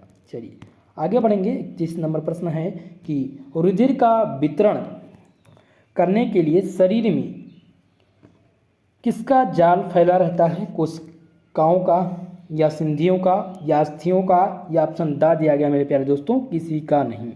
तो इसमें से जो सही आंसर हो जाएगा वो हो जाएगा ऑप्शन नंबर आ, यानी कि रुधिर के वितरण करने के लिए शरीर में कोशिकाओं का जाल फैला रहता है। ऑप्शन नंबर आ इस क्वेश्चन का सही जवाब होगा।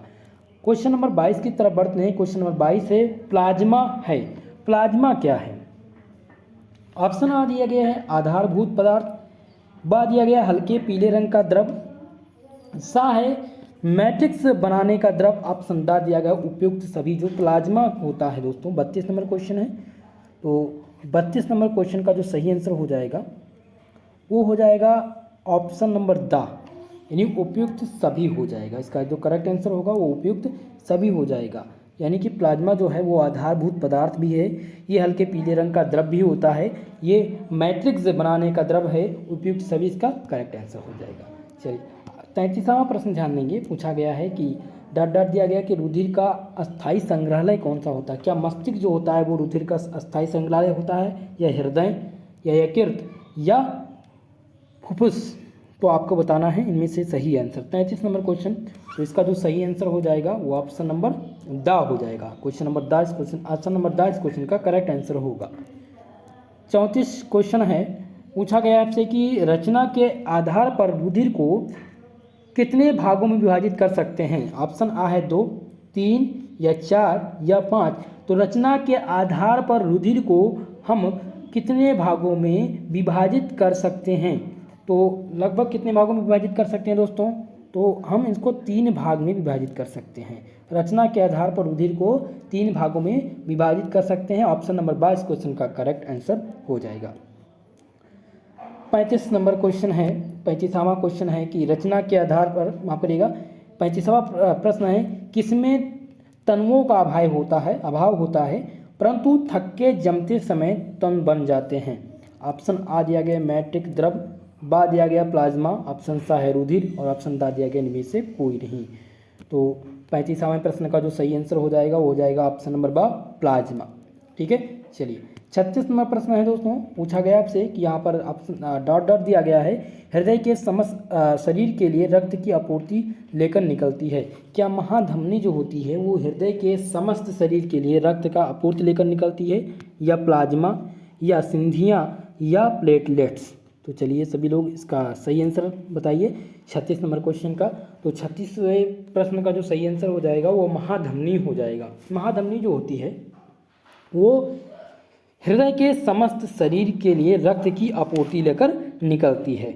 अब इस चौथे चैप्टर का जो 37वां प्रश्न है वो है, मानव हृदय में अलग से धमनी कोड या धमनी शंकु होता है। ऑप्शन ए है उपलब्धता, बा दिया गया अभाव, ऑप्शन सा है उपयुक्त दोनों, ऑप्शन दा दिया गया इनमें से कोई नहीं।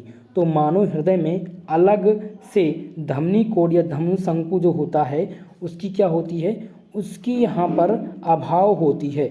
मानव हृदय में अलग से धमनी कोड या धमनी शंकु का अभाव होता है। ऑप्शन नंबर 22 क्वेश्चन का करेक्ट आंसर होगा।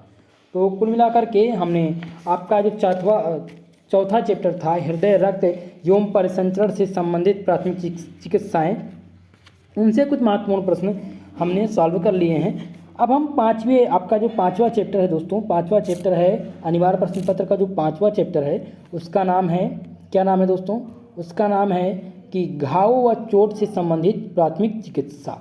अब इसमें हम बात करेंगे कि घाव क्या होता है, कितने प्रकार का घाव होता है, फिर हम डिस्कस करेंगे कि इनका उपचार क्या है। उसके बाद में हमें घाव के बारे में जानकारी करने के बाद इनमें जैसे गोली लग जाने से किस प्रकार का घाव होता है, या फिर हमें प्राथमिक उपचार इसका क्या करना चाहिए, अगर घाव हो जाए तो उसका प्राथमिक उपचार किस प्रकार से करेंगे। सदमा जो है अगर शॉक लग जाए आपको तो उसका उपचार किस प्रकार से करते हैं। तो इन सब के बारे में हम इस यूनिट यानी 5वें चैप्टर में चर्चा करेंगे।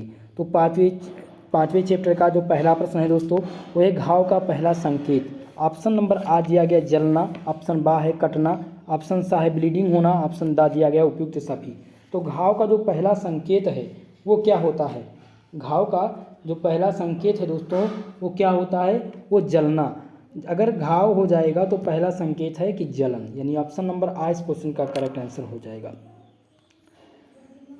दूसरा प्रश्न है घाव में संक्रमण के लक्षण। ऑप्शन आ है लालिमा, ऑप्शन बा है टेडरेनेस, ऑप्शन सा है थिक डिस्चार्ज, ऑप्शन दा दिया गया उपयुक्त सभी। तो घाव में अगर संक्रमण हो जाए तो उसका क्या लक्षण होता है, तो उसका जो लक्षण होता है उपयुक्त सभी होता है, यानी ऑप्शन नंबर द इस क्वेश्चन का करेक्ट आंसर होगा। चौथा प्रश्न है कि सभी प्रकार के घाव में किसका प्रयोग नहीं कर सकते हैं। जो चौथा प्रश्न है दोस्तों वो है आपका कि सभी प्रकार के घाव में किसका प्रयोग नहीं कर सकते हैं। ऑप्शन आ है हाइड्रोजन पेरोक्साइड का, ऑप्शन बा है आयोडीन का, ऑप्शन सा है उपयुक्त दोनों, और ऑप्शन दा दिया गया उपयुक्त में से कोई नहीं। तो चौथा प्रश्न है उसका जो सही आंसर हो जाएगा वो ऑप्शन नंबर सा हो जाएगा। क्या हो जाएगा, ऑप्शन नंबर सा हो जाएगा, यानी उपयुक्त दोनों का। घाव में हम हाइड्रोजन पेरोक्साइड का उपयोग नहीं कर सकते और ना ही आयोडीन का उपयोग कर सकते हैं। तो इसका जो सही आंसर हो जाएगा ऑप्शन नंबर सा हो जाएगा। चलिए पांचवा प्रश्न है कि किसके खुला छोड़ देने पर इन्फेक्शन का दावत देना है, किसको खुला छोड़ देने पर इन्फेक्शन का दावत देना है, इन्फेक्शन बढ़ने का डर होता है। ऑप्शन आ दिया गया है अलमीरा को, ऑप्शन बा है घर को, ऑप्शन सा दिया गया रसोई को, ऑप्शन दा दिया गया है घाव को। तो अगर हम घाव को खुला छोड़ देंगे तो हमें सबसे ज़्यादा इन्फेक्शन का डर होता है, ऑप्शन नंबर दा हो जाएगा घाव। ठीक है, चलिए छठवां प्रश्न है दोस्तों, छठवां प्रश्न सॉल्व करते हैं। छठवां प्रश्न दिया गया है कि घाव होने पर कौन सा इंजेक्शन लेना चाहिए। अगर हमारे शरीर में घाव हो जाता है तो हमें कौन सा इंजेक्शन लेना चाहिए, टिटनेस, पोलियो, बुखार या दर्द निवारक। तो हमें अगर घाव हो जाता है, अगर हमारे शरीर में घाव हो जाता है तो हमें टिटनेस का इंजेक्शन लेना चाहिए। ऑप्शन नंबर आ इस क्वेश्चन का करेक्ट आंसर होगा। सातवां प्रश्न ध्यान देंगे, पूछा गया है आपसे कि घाव के प्राथमिक उपचार के लिए सफाई के बाद क्या लगाया जाता है। ऑप्शन आ है क्रीम, तेल, लोशन या एंटीसेप्टिक क्रीम। तो 7वें प्रश्न का जो सही आंसर होगा वो ऑप्शन नंबर द हो जाएगा, यानी कि घाव के प्राथमिक उपचार के बाद, सफाई के बाद हम एंटीसेप्टिक क्रीम का उपयोग करते हैं। ऑप्शन नंबर द इस क्वेश्चन का करेक्ट आंसर हो जाएगा। चलिए आगे बढ़ते हैं, 8वां प्रश्न सॉल्व करते हैं। 8वां प्रश्न है दोस्तों कि इमरजेंसी ब्लीडिंग के लक्षण क्या है। इमरजेंसी ब्लीडिंग अगर होती है तो उसका लक्षण क्या हो सकता है। ऑप्शन आ है शरीर का रंग हल्का पीला पड़ने लगता है। ऑप्शन बा दिया गया है सांसों की कमी महसूस होती है। ऑप्शन सा है हार्ट रेट बढ़ जाता है। और ऑप्शन सा दिया गया उपयुक्त सभी। तो इमरजेंसी ब्लीडिंग के लक्षण, तो इसमें इमरजेंसी ब्लीडिंग के जो लक्षण होते हैं ये उपयुक्त सभी होते हैं। ऑप्शन नंबर द इस क्वेश्चन का करेक्ट आंसर होगा, सही आंसर होगा। 9 प्रश्न क्वेश्चन नंबर 9 है कि हाथ या पैर पर ब्लीडिंग होने पर अंग को क्या करना चाहिए। ऊपर उठाना चाहिए, नीचे कर लेना चाहिए, या तिरछा कर देना चाहिए, या हिलाना चाहिए। तो अगर हाथ या पैर पर ब्लीडिंग होने लगती है तो हमें उस अंग को क्या करना चाहिए, ऊपर की तरफ उठा लेना चाहिए। यानी 9 नंबर क्वेश्चन का जो सही आंसर हो जाएगा ऑप्शन नंबर आ हो जाएगा। क्वेश्चन नंबर 10 है कि ब्लीडिंग तेज होने पर यदि वह दबाव से ना रुके तो किसका प्रयोग करना चाहिए। ऑप्शन ए है टूर्निकेट, ऑप्शन बा है पट्टी, ऑप्शन सा है रुई, या ऑप्शन नंबर द दिया गया है किसी का नहीं।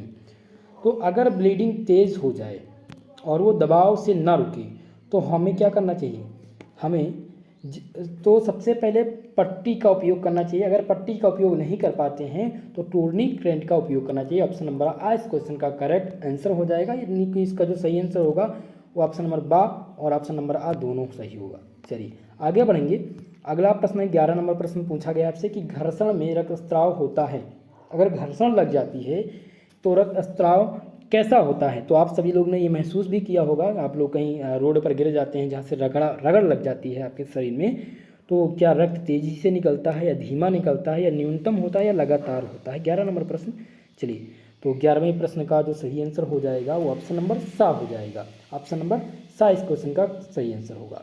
अगर घर्षण में जो रक्तस्राव होता है वो न्यूनतम होता है यानी कम होता है। ठीक है।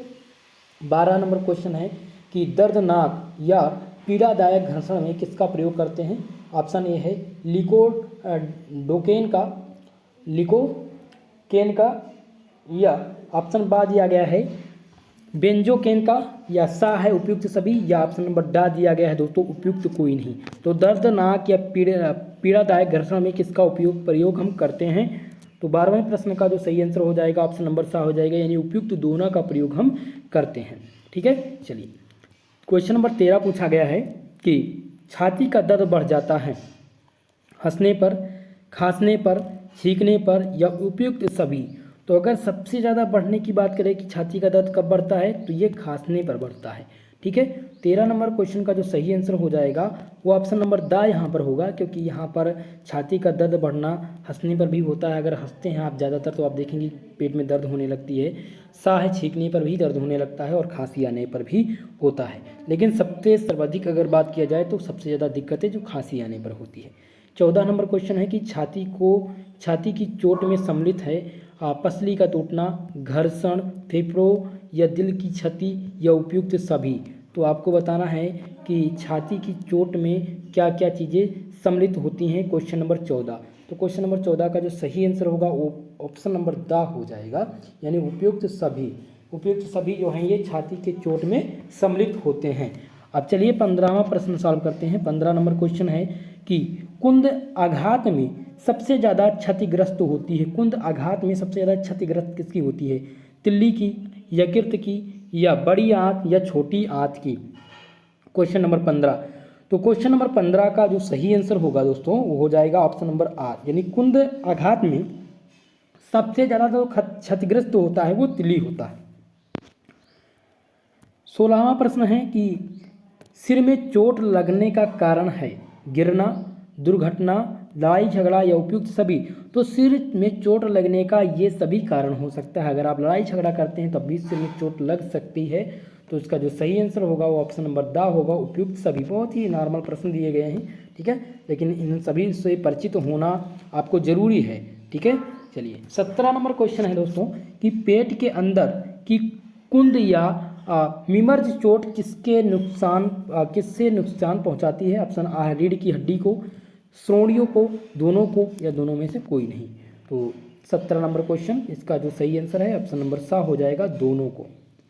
18 नंबर क्वेश्चन में ध्यान देंगे दोस्तों, पूछा गया है कि सिर की जो गंभीर चोट के लक्षण क्या होते हैं। तो पहला ऑप्शन दिया गया है तीव्र सर दर्द या चक्कर आना, बा दिया गया है जी मचलाना, घबराहट, सा है दिमागी सनसनी या भ्रम, या डा दिया गया है दोस्तों ऑप्शन नंबर दा है उपयुक्त सभी। तो सिर की जो गंभीर चोट के लक्षण हैं ये सभी हो सकते हैं, ऑप्शन नंबर दा इस क्वेश्चन का करेक्ट आंसर है। ठीक है, चलिए 19 नंबर क्वेश्चन ध्यान देंगे। 19वां जो प्रश्न है वो पूछा गया है कि किस चोट के ठीक होने का समय अन्य चोटों की अपेक्षा कम होता है। ऑप्शन ए है छिलने वाली चोट का, फ्रैक्चर का, पसली टूटने का, या मोच आने का। 19 नंबर क्वेश्चन, तो इसका सही आंसर हो जाएगा ऑप्शन नंबर द मोच आने का। यानी जब हमारे शरीर में मोच आ जाती है तो सभी चोटों की अपेक्षा इस चोट की जो सही होने की होती है चांसेस वो बहुत ही कम होती है। ऑप्शन नंबर द इस क्वेश्चन का करेक्ट आंसर होगा। क्वेश्चन नंबर 20 है दोस्तों कि वह घर्षण जो त्वचा की सभी परतों को हटा देता है उसे क्या कहते हैं। ऑप्शन आ है उभार, ऑप्शन बा दिया गया है आभार, ऑप्शन सा है थक्का, और ऑप्शन दा दिया गया है उपयुक्त सभी। तो वह घर्षण जो त्वचा की सभी परतों को हटा देता है उसे क्या कहते हैं। उसे कहते हैं मेरे प्यारे दोस्तों, उसे क्या कहते हैं मित्रों, उसे कहते हैं उभार। ऑप्शन नंबर आ इस क्वेश्चन का करेक्ट आंसर होगा। दोस्तों आपको वीडियो पसंद आ रहा है तो प्लीज़ सबसे पहले यार वीडियो को लाइक ज़रूर कर दीजिए, और जितने भी छात्र हमारे साथ जुड़े हुए हैं प्लीज़ चैनल को ज़रूर सब्सक्राइब कर लें। दोस्तों बड़ी मेहनत करके आप सभी लोग के लिए मैं कंटेंट तैयार करता हूं, बिल्कुल क्लास आपको मुफ्त में दी जाती है, तो आप लोग का फ़र्ज़ है कि आप चैनल को सब्सक्राइब कर लें और ज़्यादा से ज़्यादा लोगों में शेयर करिए। दोस्तों इसका PDF आपको टेलीग्राम चैनल पर दिया जाएगा, PDF टेलीग्राम चैनल पर मिल जाएगा, या वीडियो की डिस्क्रिप्शन बॉक्स को अगर आप ओपन करेंगे तो वहाँ पर डायरेक्ट आपको लिंक दिया होगा। उस लिंक को जैसे ही ओपन करेंगे आपको पूरा PDF ये मिल जाएगा, और आंसर भी यानी इसकी आंसर शीट भी आपको दी जाएगी। ठीक है, लेकिन अगर आप इस क्लास को रिवीजन कर लेते हैं तो आपके क्वेश्चन वो दिमाग में आ जाता है, क्योंकि एक बार तो मैं रिपीट कर देता हूँ यहाँ पर, और दूसरी बात है कि आप लोग भी अपने मन में इस क्वेश्चन को पढ़ते हैं, इससे ये क्वेश्चन आपके दिमाग में बैठ जाता है। जब भी एग्जाम होता है तो आप करेक्ट आंसर का चयन कर पाते हैं। ठीक है, चलिए अब अगला प्रश्न है 21 नंबर की पेट की चोट का प्रकार है। ऑप्शन ए है कुंद का, या मरमर्ज का, या ऑप्शन सा है उपयुक्त दोनों, या कोई नहीं। तो पेट की चोट का प्रकार, पेट की चोट का जो प्रकार है उपयुक्त दोनों होता है, कुंद और मर्मग भी होता है, यानी कि ऑप्शन नंबर सा इस क्वेश्चन का सही आंसर होगा। चलिए अगले प्रश्न की तरफ बढ़ते हैं। 22वां प्रश्न है कि झटका या शाक के प्रकार, अवरोधक या हृदय जनित, सा है वितरण, या ऑप्शन नंबर दे दिया है हाइपोवॉल्मिक। ठीक है, तो झटका या शाक के प्रकार इनमें से कौन कौन से हैं। तो 22 नंबर क्वेश्चन, इसका जो सही आंसर हो जाएगा ऑप्शन नंबर 1 हो जाएगा, अवरोधक जो होता है वो झटका या श्वास का प्रकार है। ठीक है, 23 नंबर क्वेश्चन है कि शरीर के किस अंग की सामान्य सी चोट अन्य अंगों की चोट से ज़्यादा गंभीर हो सकती है। ऑप्शन आ है सिर, बा दिया गया हाथ, पैर, या चेहरा। तो शरीर के किस अंग की सामान्य सी चोट जो होती है वो अन्य अंगों की चोट की अपेक्षा ज़्यादा गंभीर हो सकती है। तो वो कौन सी चोट है दोस्तों, वो सिर की चोट है। अगर आपके सर में थोड़ा सा भी चोट आ गया तो ये, अगर आपके शरीर में आपका हाथ भी फ्रैक्चर हो जाता है तो आपको उतनी प्रॉब्लम नहीं होगी, आपका चेहरा भी बिगड़ जाता है तो आपको उतनी प्रॉब्लम नहीं होगी। लेकिन अगर आपके सर में चोट आ गई तो बहुत ज़्यादा दिक्कत हो सकती है। इसलिए जो सबसे ज़्यादा चोट आपको इसीलिए जब आप बाइक राइडिंग करते हैं या आप बाइक चलाते हैं तो हेलमेट का उपयोग करने के लिए कहा जाता है कि हेलमेट आप लोग पहन के रखिए। ठीक है, लेकिन काफ़ी लोग हेलमेट का प्रयोग नहीं करते हैं, तो आपका जो सर है, जो आपका मस्तिष्क है, वो सबसे ज़्यादा आपके लिए इम्पॉर्टेंट है। तो ऑप्शन आ इस क्वेश्चन का करेक्ट आंसर होगा। चलिए आगे बढ़ेंगे। 24 नंबर क्वेश्चन है दोस्तों कि मस्तिष्क के भीतर जो रक्तस्राव सिर की चोट में है वो गंभीर विषय है, सामान्य विषय है, या दोनों, या उपयुक्त में से कोई नहीं। तो 24 नंबर क्वेश्चन, इसका जो सही आंसर हो जाएगा, अगर आपके मस्तिष्क के भीतर रक्त का स्त्राव हो रहा है तो ये एक बहुत ही गंभीर विषय है, यानी ऑप्शन नंबर आ इस क्वेश्चन का करेक्ट आंसर होगा। चलिए आगे बढ़ते हैं। 25वां प्रश्न है कि घर्षण या खरोच की चोटें तब लगती हैं जब त्वचा के संपर्क में आती हैं। ऑप्शन है चिकनी वस्तु, बी है कांटेदार वस्तु, सा है खुरदरी वस्तु, या जमीन, या उपयुक्त में से कोई नहीं। तो घर्षण या खरोच की चोट तब लगती है जब त्वचा किसके संपर्क में आती है, जब त्वचा जो दोनों के माफ करेगा ये दोनों खुरदरी वस्तु या जमीन के किससे संपर्क में आती है, तब त्वचा में क्या होता है, चोट या खरोच लगती है। ऑप्शन नंबर सा इस क्वेश्चन का सही आंसर होगा। 26 नंबर क्वेश्चन है दोस्तों, 26वां प्रश्न है कि छाती की चोट का निदान किसकी जांच के किसकी परीक्षण से किया जाता है, शारीरिक परीक्षण, एक्सरे की जांच, सीटी स्कैन, या ब्लड परीक्षण की जांच, या एमआरआई की जांच। तो छाती की चोट का निदान जो होता है दोस्तों, उसमें किसकी जांच बोली जाती है, किसकी जांच के लिए कहा जाता है, तो ये सबसे पहले किया जाता है किसके लिए, वो शारीरिक परीक्षण यानी एक्सरे की जांच के लिए हमें बोला जाता है। ठीक है, चलिए अगला प्रश्न है 27वां प्रश्न है कि संक्रमण फैलने और दर्द को रोकने के लिए आवश्यक हो जाता है। ऑप्शन आ है आच्छादन, बा दिया गया विच्छेदन, और सा दिया गया सही इलाज, दा दिया गया उपयुक्त सभी। तो 27 नंबर प्रश्न का जो सही आंसर हो जाएगा वो ऑप्शन नंबर बा हो जाएगा, विच्छेदन, यानी संक्रमण फैलने और दर्द को रोकने के लिए आवश्यकता होती किसकी, विच्छेदन की। 28 नंबर क्वेश्चन है कि मृत ऊतक को हटाना और स्वस्थ ऊतक को यथास्थान रहने देना को एक सर्जन द्वारा किया जाता है, वो क्या कहलाता है। ऑप्शन आ दिया गया है शारीरिक परीक्षण, बा दिया गया मानसिक परीक्षण, और सा है सामान्य परीक्षण, दा दिया गया है विच्छेदन। ठीक है, तो ऑप्शन नंबर इसका कौन सा सही हो जाएगा, 28 नंबर क्वेश्चन। तो 28वें प्रश्न का जो सही आंसर होगा वो ऑप्शन नंबर दा होगा दोस्तों, विच्छेदन। मृत ऊतक को हटाना और स्वस्थ ऊतक को यथास्थान पर रहने देना, ये कहलाता है विच्छेदन का दर्द, यानी ऑप्शन नंबर दा इस क्वेश्चन का सही आंसर होगा। 29 नंबर क्वेश्चन है, 29वां जो प्रश्न है दोस्तों वो पूछा गया है कि ऐसी स्थितियां जो रक्त वाहिकाओं का अपना स्तर खोने का कारण बनती हैं, सदमे का कारण बन सकती हैं। ऑप्शन आ है अवरोधक, बा दिया गया वितरण, ऑप्शन सा है हृदय जनित, और ऑप्शन दा दिया गया है हाइपोवाल्मिक। ठीक है, तो आपको बताना है कि एक ऐसी स्थिति, ठीक है, एक ऐसी स्थिति जो क्या करती है कि रक्त वाहिकाओं को अपना स्तर खोने का कारण बनती है, तो उसमें क्या होता है कि वितरण सदमे का कारण, जो वितरण होता है वो सदमे का कारण बनता है, यानी ऑप्शन नंबर 22 क्वेश्चन का सही आंसर होगा। 30 नंबर क्वेश्चन, 30 नंबर पूछा गया है कि जब रक्त वाहिकाओं में अंगों तक ऑक्सीजन ले जाने के लिए पर्याप्त रक्त नहीं होता है तो उस सदमे को कहते हैं। तो उस सदमे को क्या कहा जाता है, 30 नंबर क्वेश्चन। तो इसका उस सदमे को दोस्तों क्या कहा जाता है, उस सदमे को कहा जाता है वितरण। क्या कहा जाता है, वितरण कहा जाता है। ऑप्शन नंबर द इस क्वेश्चन का करेक्ट आंसर होगा। क्वेश्चन नंबर 31 है कि सदमे के लक्षण में शामिल होता है। ऑप्शन आ है नाली का तेज होना या अनुपस्थित होना, ऑप्शन बा है चक्कर और फीकी आंखें, ऑप्शन सा दिया गया है प्यास और शुष्क मुंह, ऑप्शन दा दिया गया है उपयुक्त सभी। तो इसका जो सही आंसर हो जाएगा वो ऑप्शन नंबर दा हो जाएगा मेरे प्यारे मित्रों, उपयुक्त सभी। सदमे का जो लक्षण होता है ये उपयुक्त सभी होगा।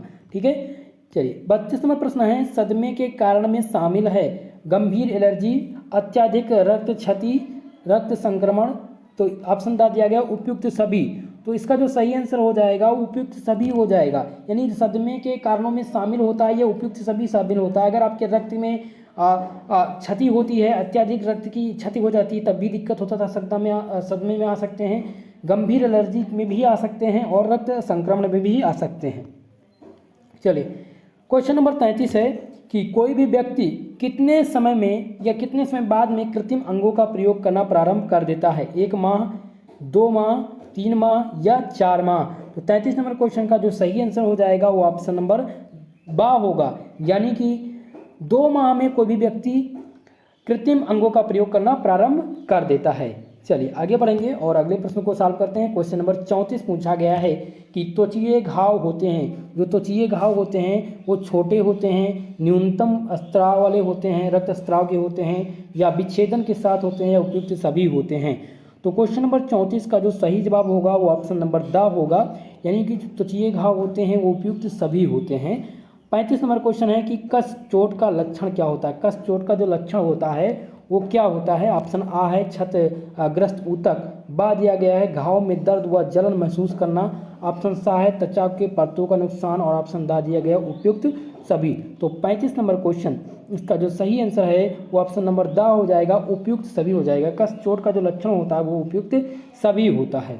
चलिए 36 नंबर क्वेश्चन नंबर 36 जो है वो है प्लीहा, माफ करिएगा दोस्तों क्या है वो क्वेश्चन पूछा गया है, प्लीहा की चोट के दर्द कभी कभी कहाँ तक पहुँच जाते हैं। ऑप्शन ए है बाएं कंधे तक, ऑप्शन बा दिया गया है दाएं कंधे तक, ऑप्शन सा है बाएं पैर तक, या ऑप्शन दा दिया गया है दाएं पैर तक। ठीक है, तो प्लीहा के चोट के दर्द कभी कभी कहाँ तक पहुँच जाते हैं दोस्तों, तो ये बाएं कंधे तक पहुँच जाते हैं। ऑप्शन आ इस क्वेश्चन का सही आंसर होगा। क्वेश्चन नंबर 37 से आपसे क्या पूछा गया है कि कौन सा सदमा दिल को नुकसान तथा शरीर में रुधिर के प्रवाह को कम कर सकता है। ऑप्शन आ है अवरोधक, ऑप्शन बा है वितरण, ऑप्शन सा है हृदय जनित और ऑप्शन दा दिया गया है हाइपोवाल्मिक। तो इसमें से जो सही आंसर हो जाएगा 37 नंबर का वो हो जाएगा ऑप्शन नंबर सा हृदय जनित। हृदय जनित जो होगा वो सदमा दिल को नुकसान तथा शरीर में रुधिर का प्रवाह कम कर सकता है। ऑप्शन नंबर सा इस क्वेश्चन का करेक्ट आंसर हो जाएगा। चलिए आगे बढ़ते हैं और अगले प्रश्न को हम सॉल्व करते हैं। अगला प्रश्न है क्वेश्चन नंबर 38 कि छाती की चोट में जटिलता कब आती है। ऑप्शन आ है फेफड़ों के आसपास रक्त जमा हो जाता है तब, या फेफड़ों के आसपास की जगह हवा में भरने पर। ऑप्शन सा दिया गया है दोस्तों कि त्वचा के नीचे फंसी हवा का छाती के दीवार में सूजन लाना, या दा दिया गया उपयुक्त सभी। तो इसका जो सही आंसर हो जाएगा वो ऑप्शन नंबर दा हो जाएगा, उपयुक्त सभी इसका करेक्ट आंसर हो जाएगा। क्वेश्चन नंबर 39 है कि अगर मिनट तक, यहाँ पर अगर दिया गया है कि अगर 5 मिनट तक एक्सटर्नल ब्लीडिंग हो तो दबाव दिया जाता है। ऑप्शन आ दिया गया है 5, 10, 15 या 20। अगर यहाँ पर पूछा गया है कि एक्सटर्नल ब्लीडिंग हो रही हो, अगर 5 मिनट होती है तो हमें किसका दबाव होना चाहिए, 10 मिनट होती है तो किसका दबाव देना चाहिए, 15 मिनट या 20 मिनट। तो 39 नंबर क्वेश्चन का जो सही आंसर हो जाएगा वो द ऑप्शन हो जाएगा। अगर 20 मिनट तक एक्सटर्नल ब्लीडिंग हो रही है तो हमें क्या करना चाहिए, हमें दबाव देना चाहिए। अगर 20 मिनट तक एक्सटर्नल ब्लीडिंग हो रही है तो हमें क्या करना चाहिए, इसको दबाव देना चाहिए। ठीक है, चलिए अब क्वेश्चन नंबर 40 देखिए, पूछा गया है कि दुर्घटनावश रगड़ लगने से लगी चोट को क्या कहते हैं। फटना या हटना, छिलना या छटना या छिलना। तो दुर्घटनावश अगर रगड़ द्वारा चोट लगती है तो उसे छिलना कहते हैं। ऑप्शन नंबर द इस क्वेश्चन का सही जवाब होगा। क्वेश्चन नंबर 41 की तरफ बढ़ेंगे। 41वां प्रश्न है दोस्तों, पूछा गया है कि चेहरे पर चोट से कट लगने पर कौन सी ब्लीडिंग का प्रयोग किया जाता है। ऑप्शन ए है बटरफ्लाई, बा है स्पैरो, ऑप्शन सा है ब्रक्स, या ऑप्शन नंबर दा दिया गया है इंसेक्ट। ठीक है, तो 41 नंबर क्वेश्चन का जो सही आंसर हो जाएगा वो ऑप्शन नंबर आ हो जाएगा, बटरफ्लाई हो जाएगा। ठीक है, चलिए 42 नंबर क्वेश्चन है कि चेस्ट या एब्डामिन में घाव लगने के बाद शरीर के कौन सा लक्षण दिखाई देता है। ऑप्शन आ है चक्कर लाना, ऑप्शन बा दिया गया कमजोरी महसूस करना, सा है कि शरीर की कमी व हार्ट रेट बढ़ना, ऑप्शन दा दिया गया उपयुक्त सभी। तो इनमें से जो सही आंसर हो जाएगा 42 नंबर क्वेश्चन का वो ऑप्शन नंबर दा हो जाएगा, उपयुक्त सभी। अगर चेस्ट या एब्डामिन के घाव लगने के बाद जो शरीर में लक्षण दिखाई देता है वो चक्कर आना भी दिखाई देता है, कमजोरी महसूस होगी आपको और सांस में कमी भी आएगी। ठीक है, चलिए क्वेश्चन नंबर 43 है कि एक जो इसमें दिया गया ऑप्शन नंबर आ दिया गया है कि न्यूरोजेनिक शॉक एक गंभीर एलर्जी प्रतिक्रिया की जटिलता है या सेप्टाक जो है या उपयुक्त कोई नहीं। तो इनमें से आपको बताना है कि इनमें से कौन सी एक एलर्जी प्रतिक्रिया की जटिलता है। तो क्वेश्चन नंबर 43 का जो सही आंसर होगा वो ऑप्शन नंबर आ हो जाएगा। एनाफिलेक्टिक शॉक जो हो जाएगा वो एक प्रकार का गंभीर एलर्जी प्रतिक्रिया है। ठीक है, ऑप्शन नंबर आ इस क्वेश्चन का करेक्ट आंसर होगा। क्वेश्चन नंबर 44 है न्यूरोजेनिक शॉक के नुकसान के कारण क्या होते हैं। श्वसन तंत्र के नुकसान के कारण होते हैं या पाचन तंत्र या केंद्रीय तंत्र या प्रजनन तंत्र। तो जो न्यूरोजेनिक शॉक होता है दोस्तों 44 नंबर क्वेश्चन का जो सही आंसर हो जाएगा वो ऑप्शन नंबर सा हो जाएगा। न्यूरोजेनिक शॉक केंद्रीय तंत्रिका तंत्र के नुकसान के कारण होता है। ऑप्शन नंबर सा इस क्वेश्चन का सही जवाब होगा। चलिए आगे बढ़ेंगे और अगला प्रश्न सॉल्व करेंगे। क्वेश्चन नंबर 45 आपसे पूछा गया है। 45 नंबर क्वेश्चन आपसे पूछा गया है दोस्तों। क्या पूछा गया है कि जब रक्त को जिस स्थान पर जाना होता है और वह उस स्थान तक नहीं पहुंच पाता तो इस सदमे को क्या कहते हैं? अवरोधक सदमा या वितरण सदमा या हृदय जनित सदमा या ऑप्शन दा दिया गया उपयुक्त सभी। तो आप सभी लोग आंसर करेंगे 45 नंबर क्वेश्चन का। तो 45 नंबर क्वेश्चन का जो सही आंसर हो जाएगा वो ऑप्शन नंबर आ हो जाएगा। अगर रक्त को जिस स्थान पर जाना है वहाँ तक नहीं पहुँच पाता है तो उसे अवरोधक सदमा कहते हैं। ऑप्शन नंबर आ इस क्वेश्चन का सही आंसर होगा। 46 नंबर क्वेश्चन है कि रक्त के प्रवाह को प्रभावित करने के आधार पर झटके यानी शॉक कितने प्रकार के होते हैं? तो ये जो झटके होते हैं दोस्तों ये कुल मिलाकर के कितने प्रकार के होते हैं? ये कुल मिलाकर के 4 प्रकार के झटके होते हैं। ठीक है, यानी ऑप्शन नंबर सा इस क्वेश्चन का सही आंसर हो जाएगा। अगले प्रश्न की तरफ बढ़ते हैं। क्वेश्चन नंबर 47 है कि नशीली दवाओं की विषाक्तता और मस्तिष्क की चोट किस सदमे के कारण बन सकती है? ऑप्शन आ दिया गया अवरोधक सदमा, ऑप्शन बा है हृदय जनित सदमा, सा है वितरण सदमा और ऑप्शन नंबर दा दिया गया उपयुक्त में से कोई नहीं। तो नशीली दवाओं की विषाक्तता और जो मस्तिष्क की चोट होती है दोस्तों, चोट किस प्रकार के सदमे के कारण बन सकती है? तो ये बनती है वितरण सदमा का कारण। ऑप्शन नंबर सा इस क्वेश्चन का सही आंसर होगा। 48 क्वेश्चन है कि अक्सर खेलते समय चोट लगवा बैठते हैं कौन? तो खेलते कौन है? बच्चे ही तो खेलते हैं। तो ऑप्शन नंबर सा इस क्वेश्चन का करेक्ट आंसर हो जाएगा। ठीक है दोस्तों, चलिए अब कुल मिलाकर के हमने 5वें चैप्टर के भी आपके MCQ प्रश्न डिस्कस कर लिए हैं। 5वां चैप्टर था आपका हृदय रक्त परिसंचरण से संबंधित प्राथमिक चिकित्सा यानी घाव या चोट से संबंधित प्राथमिक चिकित्सा। अब आपका जो 6वां चैप्टर है दोस्तों वो है हड्डियाँ मांसपेशियाँ तथा जोड़ों से संबंधित प्राथमिक चिकित्सा। 5वां आपका जो 6वां चैप्टर है उसका नाम है हड्डियाँ मांसपेशियाँ तथा जोड़ों से संबंधित प्राथमिक चिकित्सा। इसमें आपको किस प्रकार का अध्ययन करना है? इसमें आपको पढ़ना होगा अस्थि के बारे में, मानव अस्थियों के बारे में, उनके अस्थि संस्थान जो हैं उनके बारे में, अस्थियों के प्रकार यानी हड्डियों के कितने प्रकार होते हैं, मांसपेशियों के बारे में पढ़ेंगे, छोटी अस्थियाँ क्या होती हैं, लंबी अस्थियाँ क्या होती हैं, अस्थियाँ के कार्य क्या हैं यानी कि फंक्शन ऑफ बोन्स और स्ट्रक्चर ऑफ बोन्स के बारे में पढ़ेंगे, कठोर अस्थि क्या होती है, अस्थियों की संख्या कितनी होती है। थोड़ा सा हम डिस्कस कर लेते हैं अस्थियों की संख्या पर क्योंकि इससे रिलेटेड कुछ प्रश्न आते हैं। तो मानव शरीर में अस्थियों की संख्या जो होती है वो कई प्रकार की होती है। जैसे कि अगर बात करें मानव खोपड़ी की, मानव के खोपड़ी में कितने प्रकार की अस्थियाँ पाई जाती हैं? सबसे पहले हम बात कर लें किसकी? खोपड़ी की। ठीक है, मानव के खोपड़ी में किस प्रकार की अस्थियाँ कितने प्रकार की अस्थियाँ पाई जाती हैं? तो मानव के खोपड़ी में 2 प्रकार से अस्थियाँ पाई जाती हैं 2 जगह पे। पहली जो है वो है कपाल। क्या है दोस्तों? कपाल में पाई जाती है। तो कपाल में जो अस्थियाँ पाई जाती हैं कुल मिलाकर के कितनी पाई जाती हैं? 22 अस्थियाँ पाई जाती हैं। कुल मिलाकर के कितनी पाई जाती हैं? 22 अस्थियाँ पाई जाती हैं। इनमें से 8 जो अस्थियाँ होती हैं, 8 जो हड्डियाँ होती हैं वो कहाँ पाई जाती हैं? वो कपाल में पाई जाती हैं। और 14 जो अस्थियाँ होती हैं वो चेहरे पे पाई जाती हैं। चेहरे में कितनी? 14। कुल मिलाकर के कितनी अस्थियाँ पाई जाती हैं खोपड़ी में? यहाँ पर दिया गया है 22। अब दूसरा है वक्र। ठीक है, अब वृक्ष में कितनी पाई जाती है? तो वृक्ष में जो पाई जाती है दोस्तों उनकी संख्या कितनी होती है? 32 होती है। अगर कान की बात करें तो मानव के कान में कुल मिलाकर के कितनी हड्डियाँ पाई जाती हैं? तो 6 हड्डियाँ पाई जाती हैं। अब हम बात करें निचले जबड़े की। निचले जबड़े में कितनी हड्डियाँ होती हैं? 1 हड्डियाँ होती हैं। और रीढ़ में कुल मिलाकर के कितनी हड्डियाँ होती हैं? हड्डियों की संख्या होती है रीढ़ की हड्डियों में। तो इनमें रीढ़ की हड्डियों में दिया गया प्राथमिक द्वितीयक तृतीयक भाग। प्राथमिक द्वितीयक और तृतीयक भाग में कुल मिलाकर के 24 अस्थियाँ होती हैं। और चौथे और 5वें में कुल मिलाकर के कितनी अस्थियाँ होती हैं?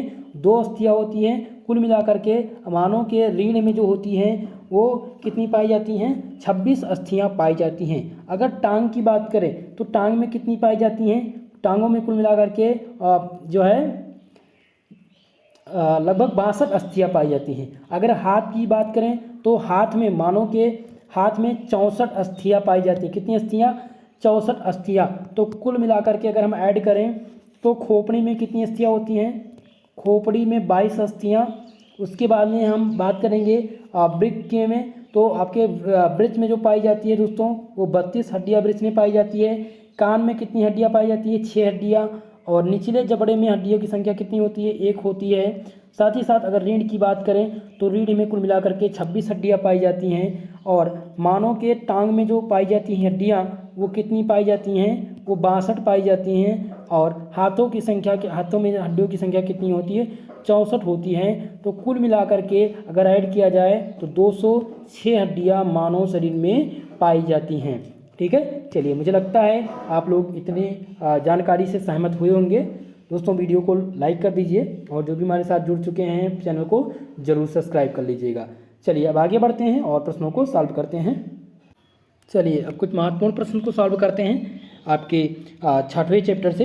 दोस्तों 6वें चैप्टर से बढ़ने से पहले मैं आप लोग को एक मोटिवेशन क्वाइट देना चाहता हूँ कि लक्ष्य ज़्यादा दूर नहीं, बस अपनी रफ्तार थोड़ी तेज करनी है।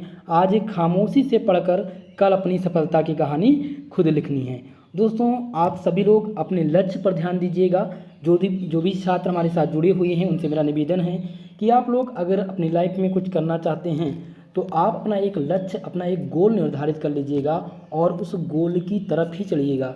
ठीक है, और हमेशा एक बात ध्यान रखिए, कभी भी आप जो कर रहे हैं उस वर्क को, उस काम को कभी भी गलत मत कहना कि ये काम अच्छा नहीं है।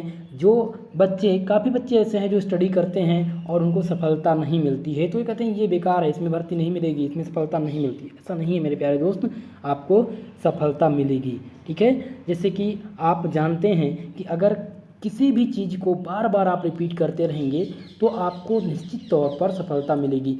जैसे कि अगर आप के पास 5 वर्क दिए गए, मैंने आपको 5 चीज़ दे दी, 5 मैंने कहा 5 फील्ड में आपको वर्क करना है। ठीक है, अब आप अपना दिमाग इन 5 फील्ड में लगाते हैं लेकिन आपको असफलता हाथ होती है जब आपका गोल एक होगा, जब आपका सपना एक होगा और अगर आप निरंतर अपने सपने की तरफ बढ़ेंगे तो आपको निश्चित तौर पर सफलता मिलेगी। ठीक है, तो आप एक बात हमेशा याद रखिएगा दोस्तों कि आपसे लक्ष्य ज़्यादा दूर नहीं है, बस जो आपकी रफ्तार है स्टडी की उसको थोड़ा सा तेज कर दीजिए। और आज कुछ मत बोलिए, जो भी आपको पड़ोसी या कोई भी मित्र है वो आपसे कहता है कि अरे आप तो मिलने नहीं आते, घूमने नहीं आते, वो यहाँ पर जाता है एंजॉय करता, बिल्कुल नहीं।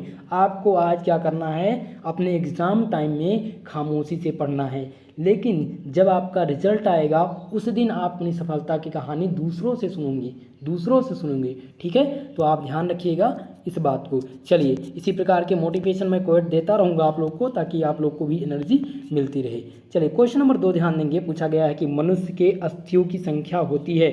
ऑप्शन आ दिया गया 205, ऑप्शन बा दिया गया 206, ऑप्शन सा दिया गया 207 और ऑप्शन दा दिया गया है 208। अभी मैंने अस्थियों के बारे में आप लोग को बताया था। तो जो मनुष्य के शरीर में अस्थियों की संख्या होती है दोस्तों वो कितनी होती है? Question number 2।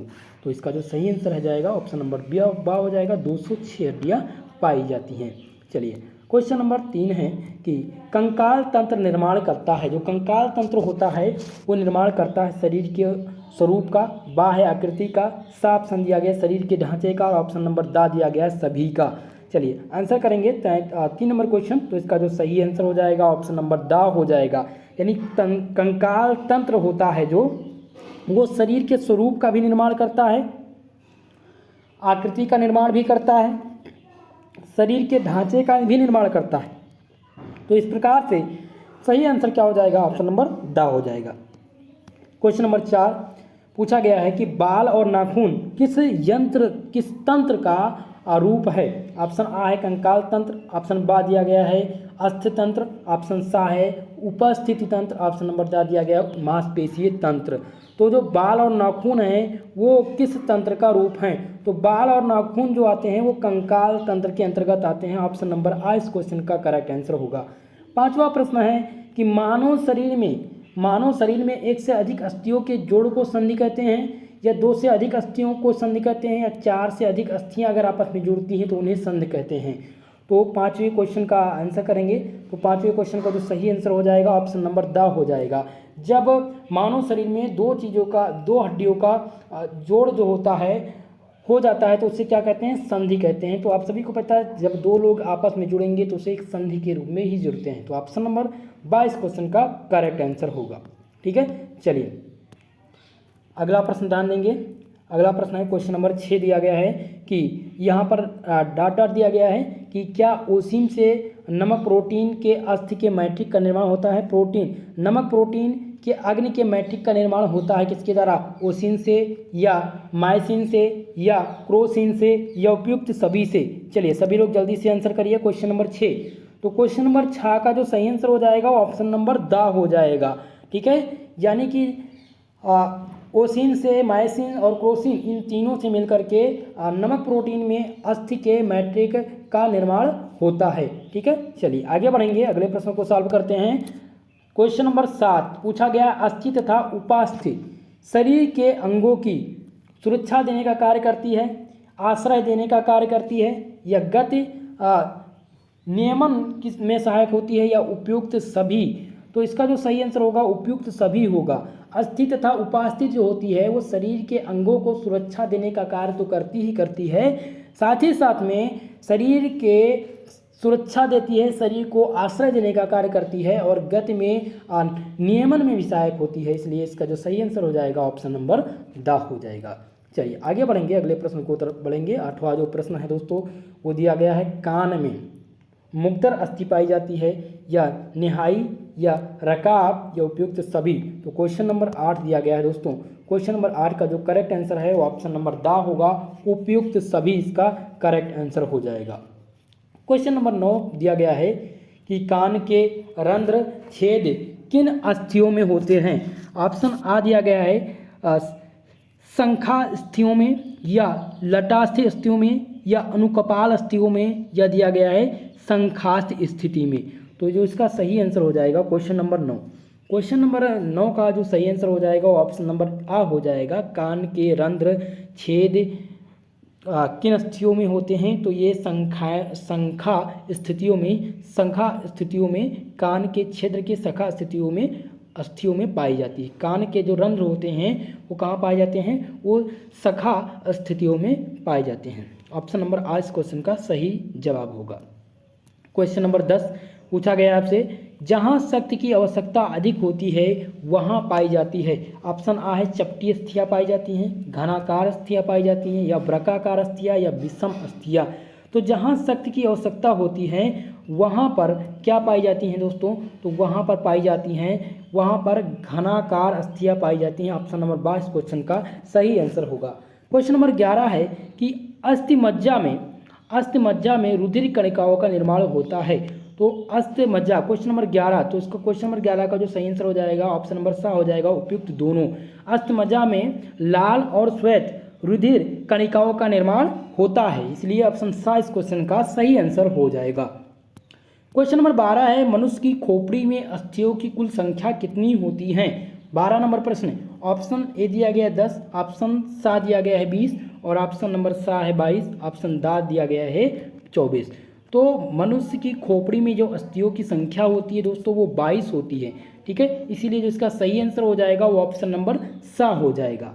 अगला प्रश्न ध्यान देंगे, क्वेश्चन नंबर 13 पूछा गया है कि जत्रु कष्ट या हंसली किस उड़ते पक्षी के आकार की तरह होती है, तोता, चमगादड़, मैना, या बया। क्वेश्चन नंबर 13, तो इसका जो सही आंसर हो जाएगा वो हो जाएगा बा नंबर, चमगादड़। जो जत्रु कष्टी होती है या जिसे हंसली के नाम से जानते हैं उसका जो आकार होता है वो चमगादड़ की तरह होता है। ठीक है, क्वेश्चन नंबर 14 है, पार्श्व स्थितियों का अन्य नाम क्या है। पार्श्व स्थितियों का जो अस्थियाँ हैं उनका पार्श्व अस्थियों का अन्य नाम क्या है। ऑप्शन आ दिया गया मध्यिका अस्थि, या बा दिया गया है लटात अस्थि, सा दिया गया है अनुकपाल अस्थि, ऑप्शन दा दिया गया शंखास्थ अस्थि। ठीक है, तो क्वेश्चन नंबर 14 का जो सही आंसर हो जाएगा ऑप्शन नंबर आ हो जाएगा, मध्यिका अस्थि जो होती है वो पार्श्व स्थितियों का अन्य नाम होता है। चलिए 15 नंबर प्रश्न की तरफ बढ़ते हैं। 15 नंबर क्वेश्चन पूछा गया है कि निम्न में से कौन सी संधि का प्रकार है। ऑप्शन ए है पूर्ण संध्या, बा दिया गया अपूर्ण संधिया, ऑप्शन सा है अचल संधिया, ऑप्शन नंबर दा दिया गया दोस्तों उपयुक्त सभी। तो क्वेश्चन नंबर 15 का जो सही जवाब होगा वो ऑप्शन नंबर दा हो जाएगा, यानी कि उपयुक्त सभी इसका सही आंसर होगा। ठीक है, क्वेश्चन नंबर 16 की तरफ बढ़ते हैं। क्वेश्चन नंबर 16 पूछा गया है कि अपूर्ण संधियों में किसका अभाव रहता है। ऑप्शन आ है स्नायु का, ऑप्शन बा दिया गया स्त्राव गुहा का, ऑप्शन सा दिया गया है दोस्तों स्त्राव संपट का, ऑप्शन दा दिया गया है उपयुक्त सभी का। तो चलिए इस क्वेश्चन का आंसर करेंगे। 16 नंबर क्वेश्चन, इसका सही जवाब है जो वो ऑप्शन नंबर दा हो जाएगा उपयुक्त सभी, यानी कि अपूर्ण संधियों में जो है स्नायु का अभाव रहता है, स्त्राव गुहा का भी अभाव रहता है यानी कमी रहता है, और स्त्राव संपुट का भी कमी रहता है। क्वेश्चन नंबर 17 की तरफ बढ़ते हैं। क्वेश्चन नंबर 17 है कि पेशियाँ कितने प्रकार की होती हैं। तो पेशियाँ दोस्तों कुल मिलाकर के 3 प्रकार की होती हैं। कितने प्रकार की होती हैं पेशियाँ? 3 प्रकार की होती हैं, इसलिए ऑप्शन सा इस क्वेश्चन का सही जवाब हो जाएगा। चलिए 18वां प्रश्न दिया गया है कि जब ऊपरी त्वचा ज्यों की त्यों रहे, ऊपरी की त्वचा ज्यों की त्यों रहे पर हड्डी टूट जाए तो उसे क्या कहते हैं। ऑप्शन नंबर ए दिया गया है असाधारण फ्रैक्चर, बा दिया गया है बंद फ्रैक्चर, सा दिया गया है कंपाउंड फ्रैक्चर, और दा दिया गया है संपीड़न फ्रैक्चर। बहुत ही महत्वपूर्ण प्रश्न है दोस्तों क्वेश्चन नंबर 18। तो इसका जो सही आंसर हो जाएगा वो ऑप्शन नंबर बा हो जाएगा। अगर ऊपर की त्वचा ज्यों की त्यों रहे और हड्डी टूट जाए तो उसे बंद फ्रैक्चर के नाम से जानते हैं। जैसे कि जब आपका हाथ टूटता है तो ऊपर की त्वचा तो आपकी सुरक्षित रहती है, लेकिन अंदर से हड्डी टूट जाती है तो उसे बंद फ्रैक्चर के नाम से हम जानते हैं। किस कौन से फ्रैक्चर? बंद फ्रैक्चर के नाम से। तो ऑप्शन नंबर 22 क्वेश्चन का सही जवाब हो जाएगा। क्वेश्चन नंबर 19 की तरफ बढ़ते हैं। क्वेश्चन नंबर 19 है पेशीय ऊतक समस्त शरीर का कितना भाग बनाते हैं। तो ऑप्शन आ है 20 से 30%, बा दिया गया है 30 से 40%, और ऑप्शन सा है 40 से 50, ऑप्शन दा दिया गया है 50 से 60%। तो जो पेशीय ऊतक होते हैं वो समस्त शरीर का कितना भाग बनाते हैं दोस्तों? वो लगभग 40 से 50% शरीर का पेशीय ऊतक समस्त शरीर का जो भाग बनाते हैं वो लगभग 40 से 50 के बीच में बनाते हैं। ठीक है, तो इसका जो सही आंसर हो जाएगा वो ऑप्शन नंबर साफ हो जाएगा। चलिए आगे बढ़ते हैं मित्रों। क्वेश्चन नंबर 20 ध्यान देंगे। क्वेश्चन नंबर 20 है कि शरीर के कौन से अंग मांसपेशियां से बनते हैं। ऑप्शन ए है हृदय फेफड़े, ऑप्शन बा दिया गया है आमाशय, ऑप्शन सा है आंतें या जिगर, ऑप्शन सा दिया गया है उपयुक्त सभी। तो शरीर के इनमें से पूछा गया है कि कौन सा अंग जो है वो मांसपेशियों के द्वारा बनता है। तो मांसपेशियों के द्वारा जो बनता है वो ये उपयुक्त सभी बनता है, यानी हृदय भी मांसपेशियों के द्वारा ही बनता है, आंतें और जिगर भी मांसपेशियों के द्वारा ही बनता है, आमाशय आपका मांसपेशियों के द्वारा ही बना होता है, इसलिए ऑप्शन नंबर 10 क्वेश्चन का सही जवाब होगा। 21 नंबर प्रश्न ध्यान देंगे। 21 नंबर प्रश्न पूछा गया है कि हड्डी में फ्रैक्चर होने पर काफ़ी दर्द होता है, बा दिया गया सूजन होता है, या सा दिया गया है अंग मुड़ा हुआ या विकृत दिखता है, दा दिया गया उपयुक्त सभी। तो अगर आपकी हड्डी में फ्रैक्चर होता है तो काफ़ी दर्द होता है, सूजन भी आ जाती है, अंग जो है मुड़ भी जाता है, तो इसका जो सही जवाब होगा वो सही जवाब हो जाएगा ऑप्शन नंबर दा, यानी उपयुक्त सभी इसका करेक्ट आंसर हो जाएगा। चलिए क्वेश्चन नंबर 22 ध्यान देंगे। पूछा गया है कि फ्रैक्चर में होने वाले सूजन को कम करने के लिए क्या करना चाहिए। ऑप्शन आ दिया गया है मूव, बा दिया गया है एंटीसेप्टिक लोशन लगाना चाहिए, सा दिया गया बर्फ़ लगाना चाहिए, या दा दिया गया शहद लगाना चाहिए। तो अगर आपके शरीर में फ्रैक्चर हो जाता है, होने से जो सूजन को कम किया जाता है, अगर फ्रैक्चर हो जाए तो उसको सूजन को कम करना हो तो आप इनमें से क्या लगाएंगे। तो क्वेश्चन नंबर 22 का जो सही जवाब हो जाएगा ऑप्शन नंबर सा हो जाएगा, बर्फ़ लगाने से या एंटीसेप्टिक लोशन लगाने से फ्रैक्चर में जो सूजन हो जाती है दोस्तों, तो उस पर क्या कहा जाता है, बर्फ़ से क्या किया जाता है कि बर्फ़ का इस्तेमाल करने के लिए कहा जाता है, जिससे जो सूजन हो जाती है वो कम हो जाती है। ऑप्शन नंबर सा इस क्वेश्चन का सही जवाब हो जाएगा।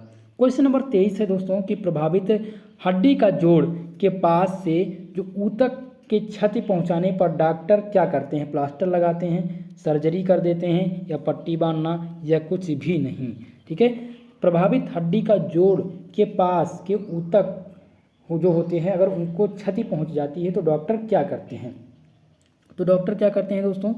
डॉक्टर सर्जरी करके उन ऊतकों को सही करते हैं। ठीक है, चलिए क्वेश्चन नंबर 24। क्वेश्चन नंबर 24 है कि हड्डी टूटकर जुड़ने के बाद क्या जटिलताएं आती हैं? हड्डी अगर टूटकर जुड़ जाती है तो बाद में क्या जटिलताएं आती हैं? ऑप्शन ए है गलत जगह पर जुड़ जाती हैं, हड्डी का विकास वहीं पर रुक जाता है, या उपयुक्त दोनों सही है, या उपयुक्त दोनों गलत हैं। तो इस क्वेश्चन का जो सही आंसर होगा, अगर हड्डी टूटकर आपस में अपने आप जुड़ जाती है तो गलत जगह पर भी जुड़ सकती है, साथ ही साथ हड्डी का विकास भी रुक जाता है। तो इनमें से ऑप्शन नंबर सा इस क्वेश्चन का सही जवाब होगा। क्वेश्चन नंबर 25 ध्यान दीजिए, पूछा गया है कि फ्रैक्चर हुई हड्डी का कितने सप्ताह के लिए अधिक स्थिरीकरण दिया जाता है? फ्रैक्चर की हुई हड्डी का कितने सप्ताह के लिए स्थिरीकरण दिया जाता है? क्या 2 से 8 सप्ताह, या 3 से 5, या 2 से 6, या दा दिया गया है 4 से 9 सप्ताह। तो क्वेश्चन नंबर जो 25 है दोस्तों, उसका जो सही जवाब हो जाएगा वो ऑप्शन नंबर आ हो जाएगा। फ्रैक्चर, जब हड्डी फ्रैक्चर हो जाती है, ठीक है, तो कम से कम 2 से 8 सप्ताह के लिए स्थिरीकरण दिया जाता है। चलिए आगे बढ़ेंगे। क्वेश्चन नंबर 26 है कि उदर भाग की प्रमुख पेशियां होती हैं। तो उदर भाग की जो प्रमुख पेशियां होती हैं वो होती हैं कशेरुकदंड, ऑप्शन बा है श्रोणि प्रदेश के तल, सा दिया गया है नितंबो तथा मूलाधार की पेशियां, मूलाधार की पेशियां, और ऑप्शन नंबर दा दिया गया उपयुक्त सभी। तो इसका जो सही जवाब हो जाएगा मेरे प्यारे दोस्तों, ऑप्शन नंबर दा हो जाएगा उपयुक्त सभी। ठीक है, चलिए क्वेश्चन नंबर 27, मुझे लगता है यहाँ तक आप लोग स्पष्ट हो गया होगा, क्लियर हो गया होगा। 27 नंबर क्वेश्चन ध्यान देंगे, पूछा गया है कि हड्डियों को स्वस्थ रखने के लिए कैल्शियम कहाँ से मिलता है? दूध, दही से, पनीर, हरी पत्तेदार सब्जियां, या उपयुक्त सभी। तो इनमें जो सही जवाब हो जाएगा वो हो जाएगा इनमें से सभी। क्या हो जाएगा दोस्तों? ये हो जाएगा उपयुक्त सभी, इसका करेक्ट आंसर हो जाएगा। ठीक है दोस्तों, आज मैंने आप लोग को कुल मिलाकर के आपके 4 चैप्टर यानी कि यूनिट नंबर 2 से लेकर के, यानी कि चैप्टर नंबर 2 से लेकर के और चैप्टर नंबर 6 के प्रश्नों को, ये क्वेश्चन नंबर आपके चैप्टर 6 के प्रश्न हम हल कर रहे हैं, जिससे आपको लाभ क्या होगा कि आप हर चैप्टर के क्वेश्चन से अवगत हो सकेंगे और यही प्रश्न आपके एग्जाम में पूछे जाएंगे। ठीक है, क्वेश्चन नंबर 28 है हड्डी टूटने के कारण। तो हड्डी टूटने का कारण उपयुक्त में से सभी होगा। अगर आप लड़ाई झगड़ा करते हैं तब भी कारण हो सकता है, चोट लग जाए अगर गिर जाएं आप, या दौड़ने या खेल विभाग में जाने से, अगर खेल खेलते हैं आप, खेल में भाग लेते हैं, कहीं पर गिर जाते हैं, कबड्डी खेलते वक्त आपकी हड्डियां फ्रैक्चर हो सकती हैं। ठीक है, तो ये सारी दिक्कतें आती हैं। क्वेश्चन नंबर 29 है कि उपास्थियों में अकार्बनिक पदार्थ का प्रतिशत कितना होता है? तो अकार्बनिक जो पदार्थ हैं उनका जो प्रतिशत होता है वो दोस्तों वो लगभग 22% होता है। अकार्बनिक पदार्थों का प्रतिशत कितना होता है? 22% होता है। क्वेश्चन नंबर 30 है कि फ्रैक्चर की रोकथाम के उपाय क्या हैं? ऑप्शन आ है पोषण या धूप, बा दिया गया किसी की मदद लेकर, सा दिया गया किसी संस्था द्वारा, या दा दिया गया उपयुक्त में से कोई नहीं। इसका जो सही जवाब हो जाएगा फ्रैक्चर की रोकथाम के लिए पोषण एवं धूप। ठीक है, आपको लेना बहुत ज़रूरी है। अगर आप धूप लेते रहेंगे तो आपकी हड्डियां जो होंगी वो बहुत ही मजबूत हो जाएंगी। अगर आप पोषण अगर सही से लेते हैं तब भी आपकी जो हड्डियां होंगी वो मजबूत होंगी और आपको फ्रैक्चर से बचाएंगी। ठीक है, जैसा कि आप जब फर्स्ट सेमेस्टर में जो आपका अनिवार्य प्रश्न पत्र था वो था फूड न्यूट्रिशन एंड हाइजीन, तो आपने वहाँ पर पोषण के बारे में बहुत अच्छे से पढ़ा था। ठीक है, चलिए क्वेश्चन नंबर 31 ध्यान देंगे दोस्तों। क्वेश्चन नंबर 31 है कि व्यायाम से मजबूत हो जाता है। व्यायाम से क्या मजबूत होता है? व्यायाम करने से आपकी हड्डियां बहुत ही मजबूत हो जाती हैं। तो इसका जो सही जवाब हो जाएगा वो ऑप्शन नंबर सा हो जाएगा। क्वेश्चन नंबर 32 है कि सूजन आने पर हमें क्या करना चाहिए? पानी से काम किया जा सकता है। सूजन आने पर पानी से काम किया जा सकता है, सिरका या लोशन या बर्फ से। ठीक है, तो सूजन आ जाने पर क्वेश्चन नंबर 32 दिया गया है दोस्तों। क्वेश्चन नंबर 32 का जो सही जवाब है ऑप्शन नंबर दा हो जाएगा, यानी कि सूजन को कम करने के लिए हम बर्फ़ का इस्तेमाल कर सकते हैं। चलिए आगे बढ़ेंगे और अगले प्रश्न को सॉल्व करते हैं। अगला प्रश्न दिया गया है कि यदि प्रभावित हड्डी या जोड़ के आसपास की मांसपेशियां या नरम नुकसान पहुंचाती हैं तो सर्जरी की ज़रूरत पड़ सकती है। ऑप्शन ए है माइनर सर्जरी, ऑप्शन बा दिया गया कठिन सर्जरी, ऑप्शन सा है प्लास्टिक सर्जरी और दा दिया गया सामान्य सर्जरी। तो क्वेश्चन को एक बार फिर से समझ लेते हैं कि ये तो जो हड्डी आपकी प्रभावित हुई है, हड्डी या जोड़ के आसपास की जो मांसपेशियां होती हैं या नरम जो होती हैं उनको नुकसान पहुंच जाता है तो किसकी आवश्यकता इसमें से पड़ सकती है। तो इनमें हमें आवश्यकता होगी दोस्तों प्लास्टिक सर्जरी की। ऑप्शन नंबर सा इस क्वेश्चन का करेक्ट आंसर हो जाएगा। चलिए क्वेश्चन नंबर 34 ध्यान देंगे। पूछा गया है कि शैशवावस्था या शिशु अवस्था में त्रिक कशेरुकाएँ कितनी होती हैं। तो त्रिक कशेरुकाएँ जो होती हैं वो कितनी होती हैं, 5 होती हैं। इसीलिए इस क्वेश्चन का जो सही जवाब हो जाएगा ऑप्शन नंबर बा हो जाएगा। क्वेश्चन नंबर 35 पूछा गया है आपसे कि किसके द्वारा 7 जोड़ी पसलियाँ संचालित होती हैं। ऑप्शन आ दिया गया है कि ग्लैडियोलस, या बा दिया गया है मेनुबियम, सा दिया गया है जिफाइंट्स और दा दिया गया है राइब्स। ठीक है, तो इनमें से आपको सही जवाब देना है 35 नंबर क्वेश्चन। तो इसका जो सही आंसर हो जाएगा वो ऑप्शन नंबर आ हो जाएगा। क्वेश्चन नंबर 36 ध्यान देंगे। क्वेश्चन नंबर 36 है कि जब कोई हड्डी 2 टुकड़ों में टूट जाती है तब क्या होता है। साधारण फ्रैक्चर, बंद फ्रैक्चर, कंपाउंड फ्रैक्चर या संपीड़न फ्रैक्चर। तो जब 2 हड्डी टूटकर 2 टुकड़ों में बढ़ जाती है तो क्या कहलाता है दोस्तों, वो साधारण फ्रैक्चर कहलाता है। ऑप्शन नंबर आ इस क्वेश्चन का सही जवाब होगा। 37 नंबर प्रश्न है कि हमारे शरीर में लगभग 500 भिन्न भिन्न माप की आकृतियां की पेशियां होती हैं या 600 या 700। तो इसका जो सही जवाब हो जाएगा वो 600 हो जाएगा। हमारे शरीर में लगभग 600 भिन्न भिन्न माप की आकृति की पेशियां होती हैं। ऑप्शन नंबर सा इस प्रश्न का सही जवाब होगा। अगला प्रश्न है 38 नंबर कि स्त्राव गुहा में भरे द्रव को क्या कहते हैं।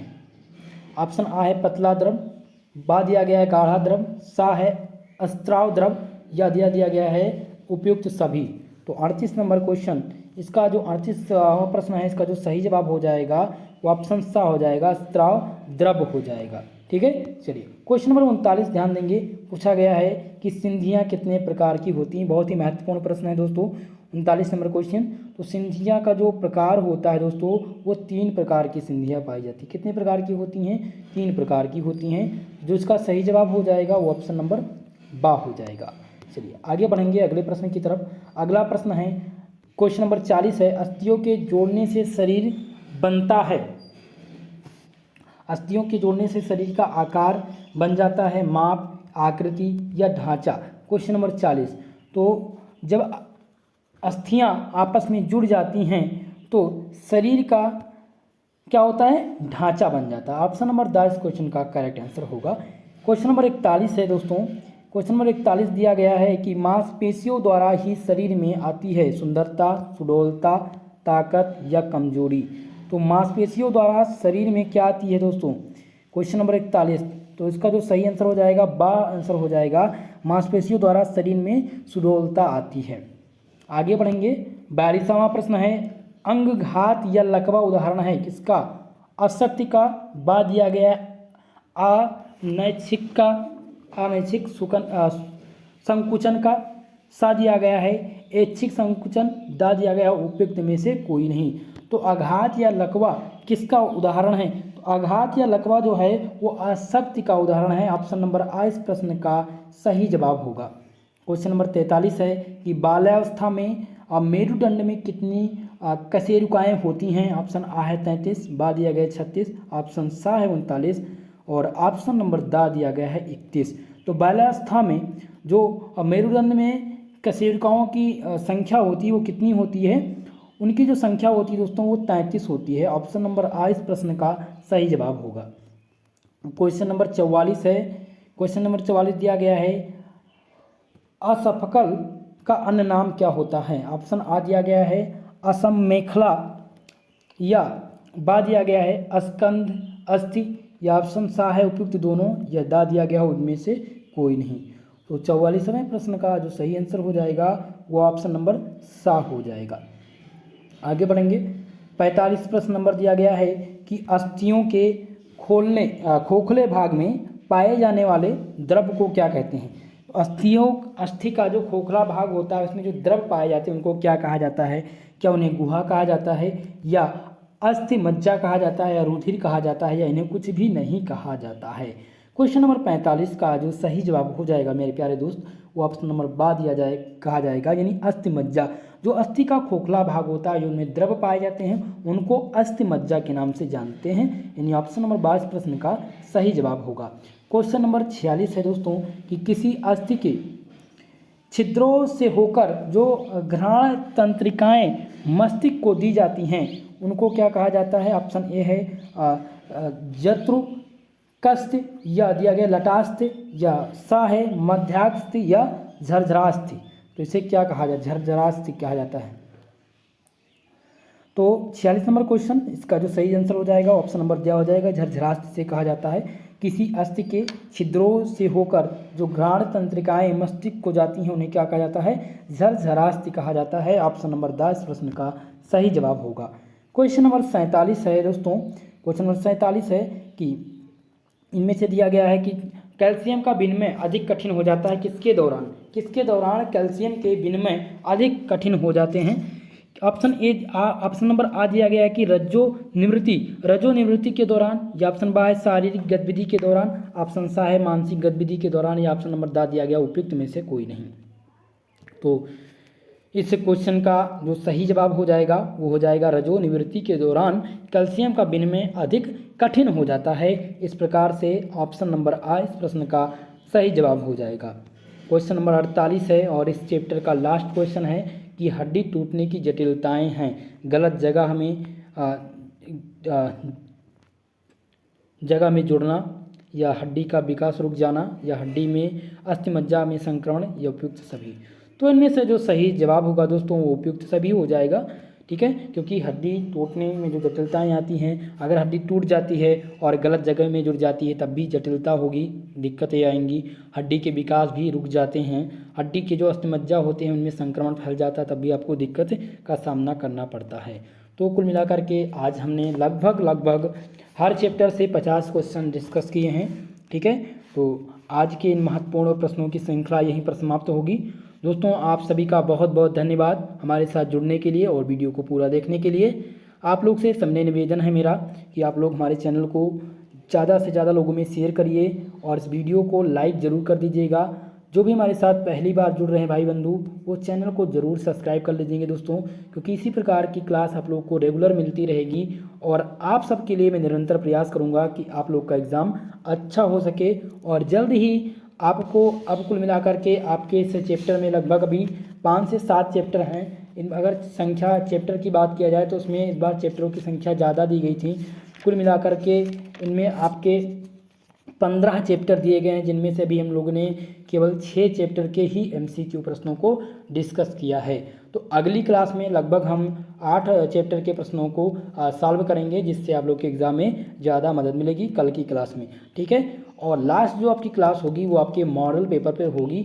मॉडल पेपर में लेकर के आऊँगा 100 क्वेश्चन का, यानी कि 100 प्रश्न रहेंगे और उन 100 प्रश्न में से मैं आप लोग को लगभग 80 प्रश्न का मैं आप लोग को इस तरह से सॉल्व कराऊंगा कि 80 प्रश्न आप सभी के एग्ज़ाम में फंसेंगे, ठीक है। ये मेरी गारंटी है। तो आप सभी लोग जो है ज़्यादा से ज़्यादा लोगों में शेयर करिएगा। और अगला जो आपका प्रश्न है दोस्तों, अगला जो आपका टॉपिक है, आपका चैप्टर है, उसका क्या नाम है। 7वें चैप्टर का नाम है आपके तंत्रिका तंत्र से संबंधित प्राथमिक चिकित्सा और बेहोशी, ठीक है, बेहोशी के बारे में। फिर हम बात करेंगे क्वेश्चन अगले टॉपिक पर त्वचा से जलने से संबंधित जो प्राथमिक चिकित्सा होती है, जिनमें त्वचा के मूलभूत इकाइयों के बारे में पढ़ेंगे, ठीक है। तो जिन्होंने अभी सिलेबस नहीं देखा है, सिलेबस की वीडियो मैंने बना रखी है, तो वहाँ पर आप सिलेबस जरूर देख सकते हैं, ठीक है। तो आज के लिए बस इतना ही, अगली क्लास में मिलते हैं, तब तक के लिए जय हिंद जय भारत।